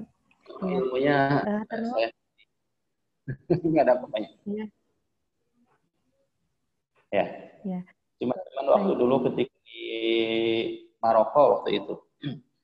Jadi ketika itu saya sempat jadi ketua PMI, beliau datang ke Maroko sebagai adik kelas lah. Kebetulan juga satu sekolah di Darul Hadis. Bedanya dia berhasil kalau saya tidak berhasil. Alhamdulillah. Hatur nuhun Ustadz atas pemaparan materinya yang begitu luar biasa. Baik, Ibu Bapak sekalian, tiba saatnya kita melakukan diskusi tanya jawab. Silakan apabila ada pertanyaan-pertanyaan yang mungkin muncul dari Ibu Bapak bisa ditulis di kolom chat di pinggir di bawah. Baik, di sini sudah ada 2 pertanyaan yang muncul. Kita bahas langsung saja ya mungkin Ustadz bersama-sama. Pertanyaan yang pertama dari Ibu Lulu Umiriksa. Pertanyaannya, saat usia berapakah sebaiknya kita menyampaikan tentang apa itu mimpi basah dan kewajiban-kewajiban saat mengalaminya? Mau langsung dijawab saja Ustadz atau boleh. ditampung? Saya langsung. Tapi karena ini ada hubungannya dengan pendidikan ya, karena ini kapan disampaikan, maka disampaikan ketika anak tamyiz. Ya, usia tamyiz itu ya tadi sebelum masa usia balik, ketika sudah mulai ada tanda-tanda bahwa dia akan mengalami masa balik, misalnya seorang anak kecil kan biasanya suka ada ketertarikan terhadap lawan jenis misalnya. Nah, itu sudah mulai kita ajarkan sedikit-sedikit tentang kewajiban, misalnya kalau di sini kewajiban apa itu mimpi basah misalnya, dan apa konsekuensi ketika mimpi basah tersebut. Jadi boleh disampaikan ketika kita sudah melihat tanda-tanda bahwa anak tersebut akan masuk usia akil balik. Kalau seorang perempuan misalnya kan dari segi fisik itu sudah mulai tumbuh buah dadanya ya, payudaranya sudah mulai agak tumbuh. Nah, itu sudah mulai kita masukkan sedikit demi sedikit tentang kewajiban bahwa nanti kelak apa yang harus dikerjakan ketika mendapatkan haid atau ketika mendapatkan mimpi basah tersebut. Nah, jadi agar ketika dan kita sampaikan secara pribadi ya, secara pribadi kepada anak tersebut, secara bentuk kasih sayang gitu, secara pelan-pelan kita kasih tahu kepada anak tersebut nanti akan ada suatu masa bahwa adik misalnya ke laki-laki atau ke perempuan akan mengalami mimpi basah atau akan mengalami masa haid, itu disampaikan ketika mereka sudah mulai muncul tanda-tanda tersebut. Mungkin nanti bisa ditambahkan ya masa pendidikannya tadi. Ya, menambahkan sedikit saja dari Ustaz Mutakin itu. Menurut saya kapan waktunya? Menurut saya di kelas 5 atau kelas 6 untuk anak-anak perempuan itu sudah mulai harus disampaikan. Kenapa dia haid, lalu seperti apa dan sebagainya, itu perlu banget karena pengalaman masa dulu itu pendidikan seks dalam konteks ini itu sangat mengerikan, artinya karena tabu dibahas sehingga tidak jelas gitu ya, orang tua itu menjelaskan, tiba-tiba malah ketika anaknya haid itu seolah menjadi dosa besar dan sebagainya. Karena itu ini harus dinyamankan karena posisi ini mereka juga posisi yang memang tidak tahu harus mengapa dan bagaimana. Nah, di kami di SD sedunia itu ketika hari Jumat itu biasanya ada keputrian dan itu diisi dengan kurikulum keputrian berkaitan dengan masa-masa pubertas, masa-masa akhir balik, persiapan mereka dan sebagainya. Nah, itu biasanya kami sampaikan berkaitan dengan itu. Oleh karena itu, menurut saya sih di usia kelas 5, kelas 6 itu sudah mulai harus disampaikan. Perempuan, terutama perempuan ya, dan laki-laki mungkin sudah juga mulai harus disampaikan dalam ketertarikan lawan jenis dan sebagainya. Dan itu juga harus perlu disampaikan karena hari ini menurut saya masa balik anak-anak zaman hari ini itu jauh lebih cepat ketimbang anak-anak yang dulu. Cuma masalahnya akilnya agak telat, jadi ini yang menjadi permasalahan menurut saya. Terima kasih. Baik, hatur nuhun Ustaz jawabannya. Mungkin pertanyaan ini menyambung ya kepada pertanyaan yang selanjutnya dari Ibu Fairuz Fahrudin. Mungkin ya pertanyaannya menyambung ke pertanyaan sebelumnya mengenai tentang mimpi basah. Nah, kemudian Ustaz bagaimana caranya kita bertanya pada anak, mungkin anak belum tahu apa itu mimpi basah sehingga tidak, jadi kita perlu untuk menanyakannya. Nah, bagaimana mungkin Ustaz caranya menanyakan kepada anak gitu Ustaz? Kita dituntut untuk proaktif ya, untuk menyampaikan ini, untuk menyampaikan masalah ini kepada anak ini. Jadi karena ini kan suatu hal yang baru ya, mereka tidak akan mendapatkannya sebelum mereka mengalaminya. Nah, sebelum mereka mengalaminya, tentu ada baiknya kalau kita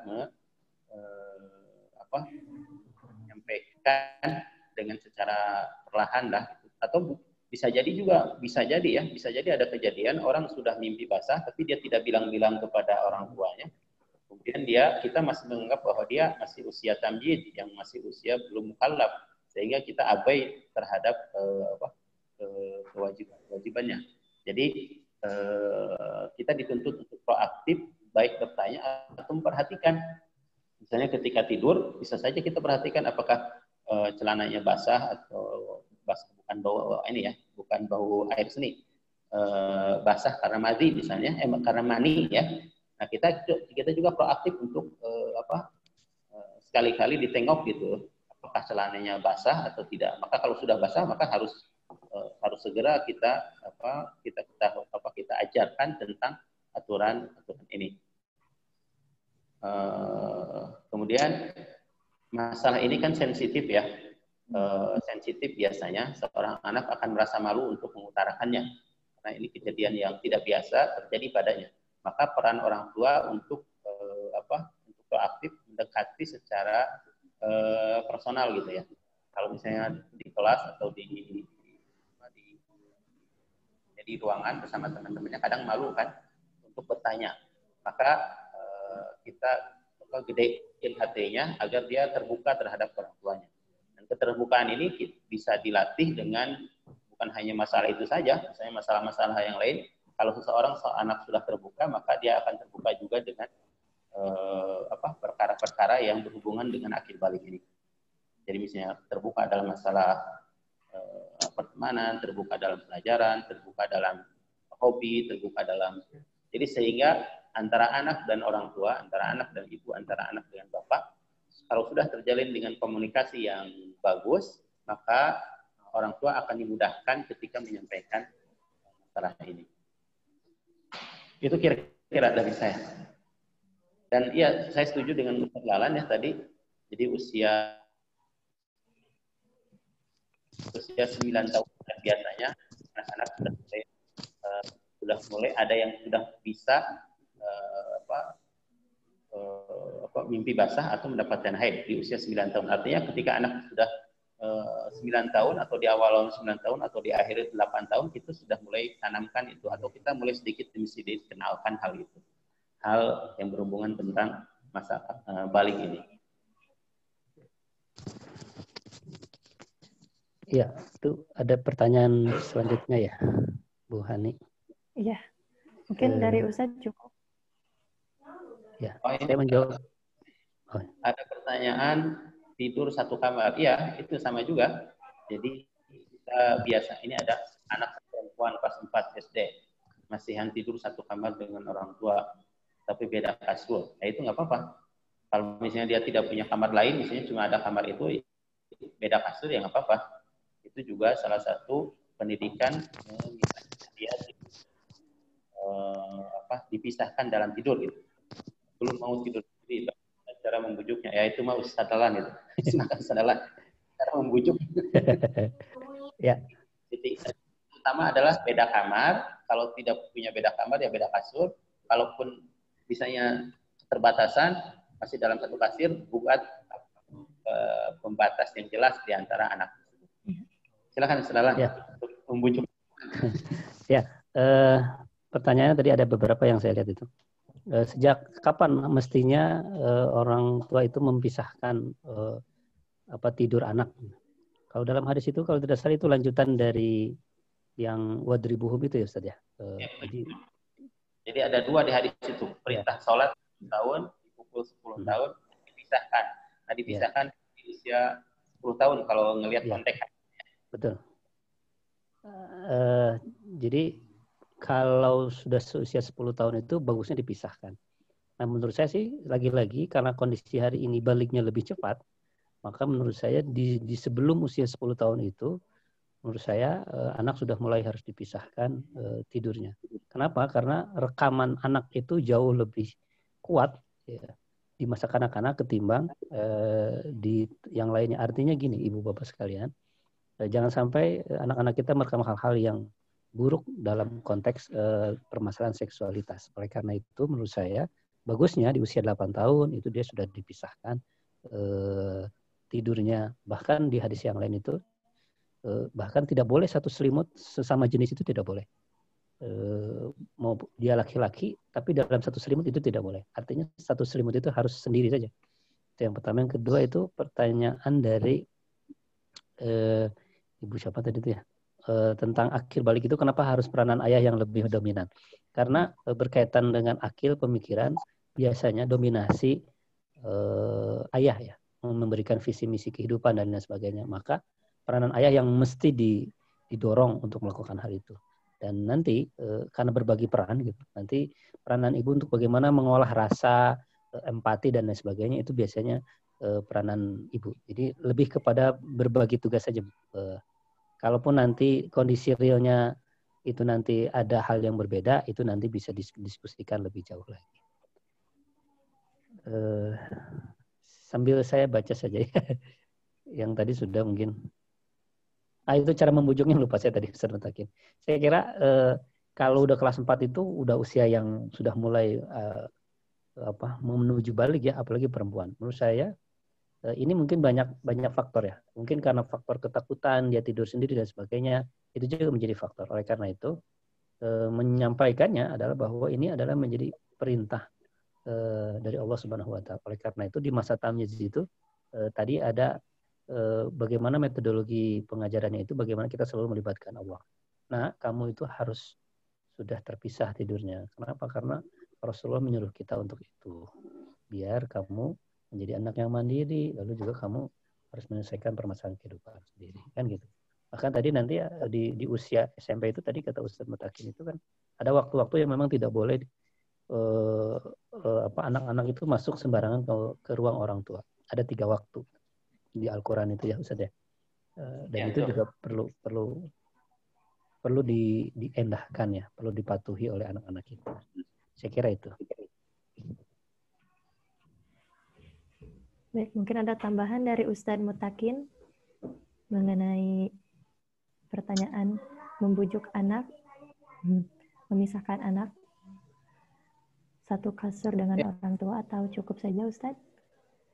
Ya begini, ini kan pendidikan ya. Kalau pendidikan itu, kalau dalam istilahnya didikan bukan dadakan gitu ya. Jadi pendidik itu tidak instan ya, tapi harus terus-menerus. Ketika Rasulullah SAW menyuruh, ketika Allah Subhanahu Wa Taala menyuruh kepada Nabi Muhammad SAW, itu ada kata-kata Allah Subhanahu Wa Taala ketika menyuruh kepada Nabi Muhammad SAW agar Nabi menyuruh sholat kepada keluarganya. Itu diakhiri dengan wastabir 'alaiha. Wa'mur ahlaka bis-sholati wastabir 'alaiha. Jadi kita disuruh Allah Subhanahu wa taala menyuruh kepada Nabi Muhammad agar Nabi Muhammad menyuruh kepada akhlak, kepada keluarganya. Wa'mur ahlaka bis-sholat. Perintahkan kepada keluargamu untuk melaksanakan sholat, wastabir 'alaiha, dan bersabarlah ketika melaksanakan perintah ini. Artinya apa? Karena ini perintah dari Allah Subhanahu wa taala dan perintah ini harus dilaksanakan, dan ini adalah perintah ini ada prosesnya, dan prosesnya itu tidak langsung secara tiba-tiba, maka kita belajar kepada sholat, kita harus bersabar dalam melaksanakannya. Artinya baik bersabar ketika kita menyuruhnya, disuruh 1 kali masih tidak, ya nggak apa-apa. Ini kan namanya juga pendidikan. Namanya juga pembelajaran. Jadi mungkin disuruh 1 kali tidak mau, 2 kali tidak mau, 3 kali tidak mengapa, tapi kita harus tetap bersabar untuk menegakkan ini. Nah, ini juga sama ketika anak sulit untuk berpisah dari kita, mungkin awal-awalnya takut atau awal-awalnya tidak mau, ya tetap aja kita bersabar untuk menegakkan ini. Kita bersabar untuk aturan ini. Seringkali kita kan bersabar untuk hal-hal lain gitu ya. Bersabar untuk nyicil misalnya, kita tetap aja bersabar untuk nyicil tersebut ya. Padahal berat misalnya. Tapi kita bersabar untuk nyicil rumah misalnya, atau nyicil mobil misalnya. Nah, kita juga di dalam menegakkan ini juga kita dituntut untuk bersabar. Nah, salah satu kesabaran yang dituntut adalah ketika mendidik anak kita agar anak kita mau pisah dalam tidurnya. Jadi bukan cekgur gitu ya, tapi perlu kesabaran dari diri kita untuk membujuk anak kita agar mau melaksanakan perintah dari Allah dan dari Rasulnya ini.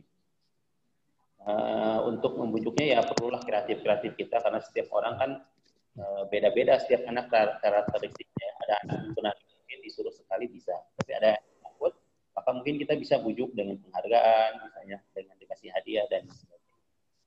Itu saja mungkin. Jadi intinya adalah ini bukan akan dadakan, tapi perlu kesabaran untuk terus-menerus kita mengajarkan kepada anak kita tanpa penuh kebosanan. Baik. Tadi saya mau membahas tentang yang satu kamar tapi beda kasur gitu ya. Saya teringat ada penjelasan dari Dewan PBB waktu itu ketika dia menetapkan rumah layak huni. Ketika PBB itu membuat kalau semacam kalau di kita itu rutilahu ya, rumah layak huni itu di Afrika itu. Jadi mereka membuat rumah tiba-tiba tidak ada kamar, hanya ada WC saja, ngegemblang gitu ya kalau istilah kita itu. Nah di satu ketika lalu PBB itu juga memberikan rumah itu kepada orang-orang Muslim. Maka oleh orang Muslim itu dikasih sekat gitu. Lalu ditanyakan kenapa ini dikasih sekat? Karena kami perlu ada privasi dan lain sebagainya. Lalu disampaikan yang 3 waktu itu oleh orang Muslim Afrika itu. Maka dari itu standar rutilahu untuk membangun rumah di PBB itu akhirnya berubah. Nah, itu menunjukkan bahwa ternyata memang perlu ada sekat yang memprivasi bagaimana orang tua atau ibu atau siapapun yang ada di rumah itu berkaitan dengan hal-hal yang berkaitan dengan tadi 3 waktu itu. Nah, menurut saya juga bagusnya sih disekat ya Ustaz ya. Biar tadi kalaupun memang tidak ada lagi tempat, mungkin nanti bisa jadi orang tuanya di dalam, anaknya nanti di ruang TV misalnya dan sebagainya. Mungkin itu ya. Ya, yang penting ada pemisahan lah gitu. Ya, betul. Baik, hatur nuhun Ustaz. Ada pertanyaan yang terlewat ini Ustaz, yang pertanyaan dari Ibu Syakira. Saya mempunyai anak kelas 6 SD dan di dalam pelajaran fikih ada bab tentang mandi wajib. Dan yang mengharuskan mandi wajib diantaranya adalah jima. Ketika anak saya bertanya tentang jima, bagaimana cara saya menjelaskan dengan bahasa anak? Mungkin ini juga ada di materi fikih kelas bawah ya Ustaz. Bagaimana cara kita sebagai guru juga menyampaikan kepada murid-murid kita? Begitu mungkin Ustaz.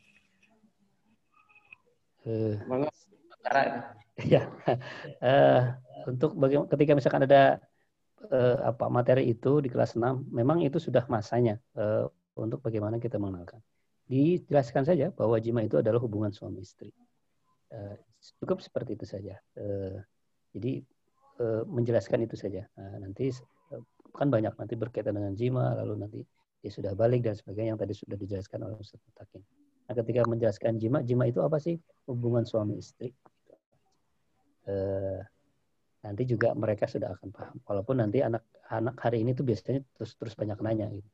Nah, ada pertanyaan-pertanyaan yang memang perlu kita jawab, ada pertanyaan yang memang tidak perlu kita jawab. Misalnya anak SD kelas rendah itu tidak perlu, karena ketika itu dijawab itu malah menjadi permasalahan. Kalau secara mendetail, tentunya tidak mendetail. Oleh karena itu, menurut saya sih dijelaskan dalam konteks itu saja. Terus tadi ada dari Mama Jikra itu ya, untuk menekan tentang menuju proses akhir balik itu berarti ayahnya yang mengenalkan atau peran ibu juga harus ikut terlibat. Menurut saya dua-duanya ya. Tadi dua-duanya punya peranan masing-masing.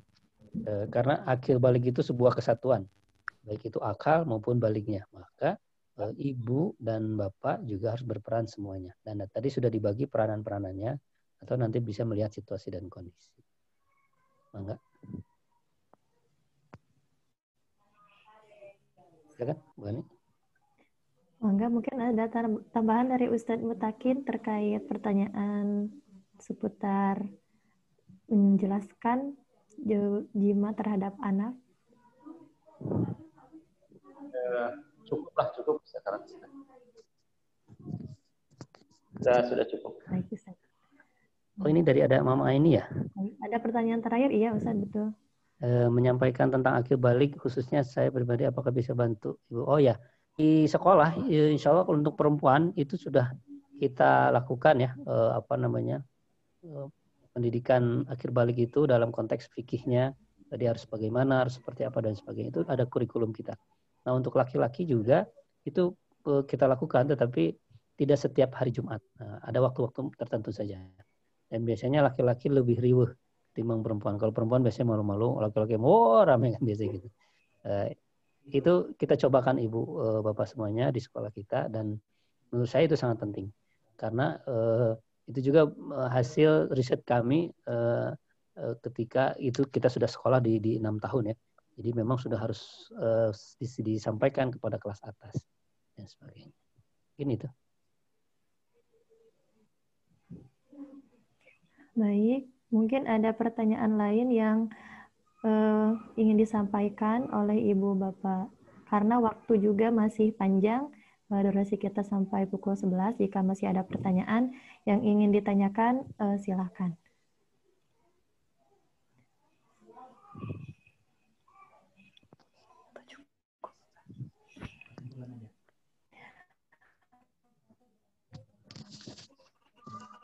Baik, jika tidak ada pertanyaan yang ingin ditanyakan lagi, dirasa cukup. Oh, mungkin masih ada. Oh, masih ada pertanyaan. Pak, kalau sekarang kan online sekolah, enggak Ustadz? Oh, ya boleh. Kalau memang itu menjadi permintaan dari orang tua murid, insya Allah kita akan lakukan itu via Zoom untuk anak-anak terutama yang kita bagi ya, anak-anak kelas atas yang putranya dan yang putrinya. Kalau seperti itu kayaknya menarik tuh. Wah, ini tantangan baru di pandemik ini. Jadi keputrian dan keputraan itu kita lakukan melalui via Zoom. Nanti kalau keputrian itu nanti ibu-ibunya, ibu gurunya, nanti kalau keputraan itu nanti ada Pak Rahman, Pak Rais dan kawan-kawan yang bisa menjelaskan. Terima kasih masukannya. Insya Allah nanti kita coba ya Bu ya. Seperti itu. Baik.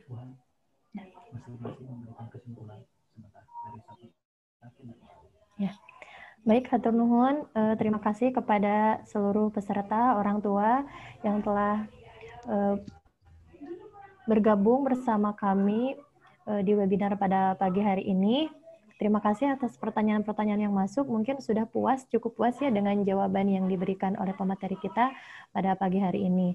Baik, selanjutnya mari kita mendengarkan closing statement atau kesimpulan dari dua pemateri kita.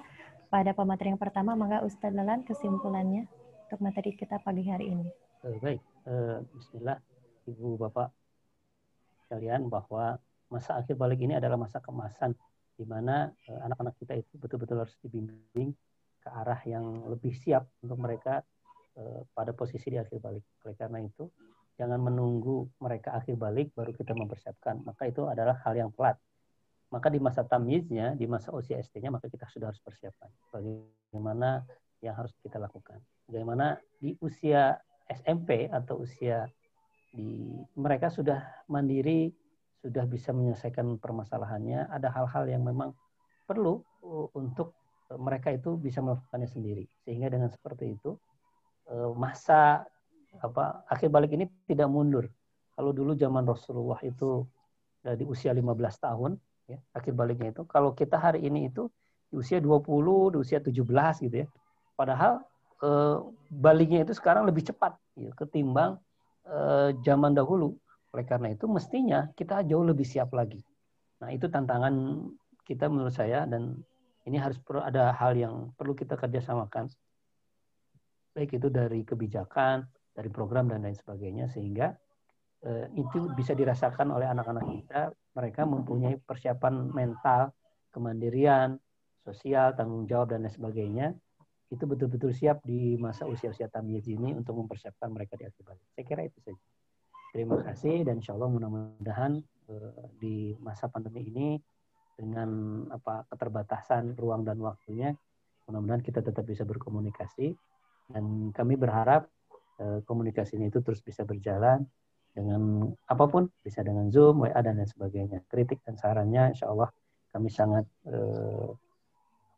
terbuka untuk hal itu agar menjadi hal yang terbaik untuk pendidikan anak-anak kita ke depan. Terima kasih semuanya Ustadz Mutakin, jazakallahu khairan katsira, sudah memberikan ilmunya kepada kami. Itu saja dari saya. Assalamualaikum warahmatullahi wabarakatuh. Waalaikumsalam warahmatullahi wabarakatuh. Hatur nuhun Ustadz Lelan atas kesimpulannya. Mangga kepada Ustadz Mutakin Majid, kesimpulannya pada pagi hari ini. Ya, bagi saya sih sedikit saja.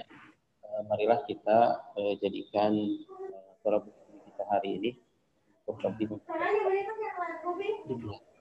ini, dan kita lebih pelajari lagi tentang akil balik lagi, dan kita mulai ajarkan kepada anak-anak kita secara perlahan, dan ketika mereka sudah memasuki usia balik, maka mereka sudah terlatih dengan apa yang kita ajarkan kepada mereka.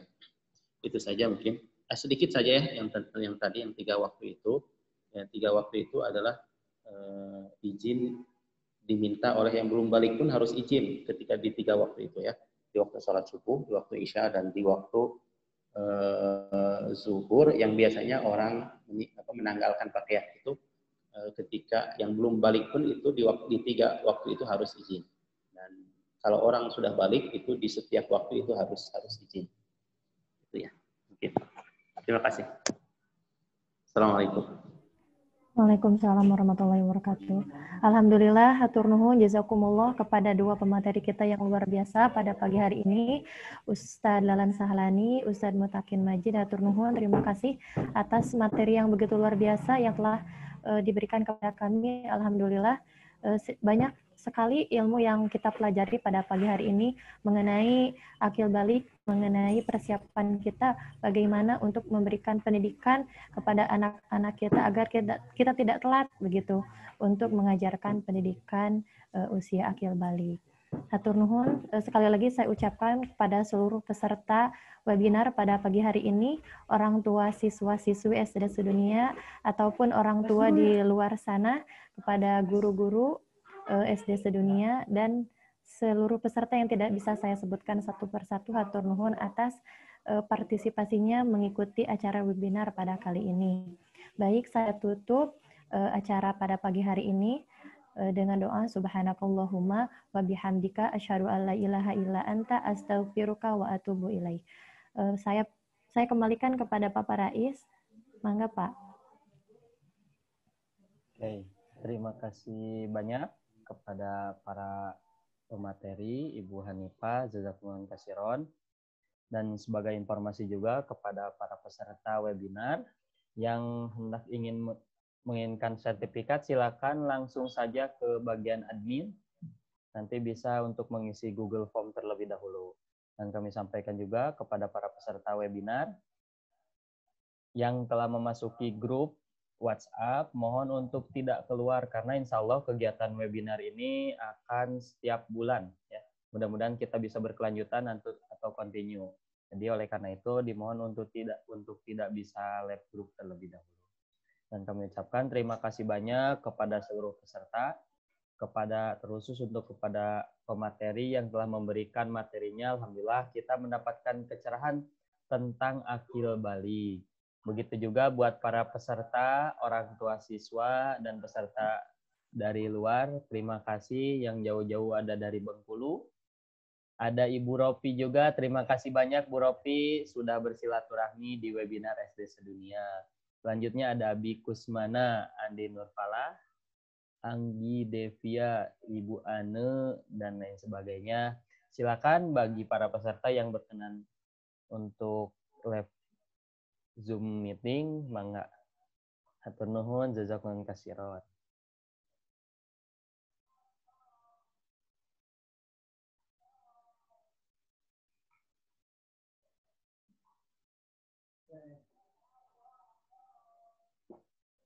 Dan webinar kali ini disponsori oleh SD Sedunia. Bagi orang tua yang memiliki anaknya, silakan bisa langsung mendaftar ke kantor SD Sedunia di Jalan Ciguruik, Sukamulya di Bandung. Nah, SD Sedunia ini adalah sekolah berbasis literasi, sekolah full day school, di mana kurikulumnya disatukan antara kurikulum pendidikan, Kementerian Pendidikan dan Kebudayaan, dimixkan dengan pendidikan keagamaannya.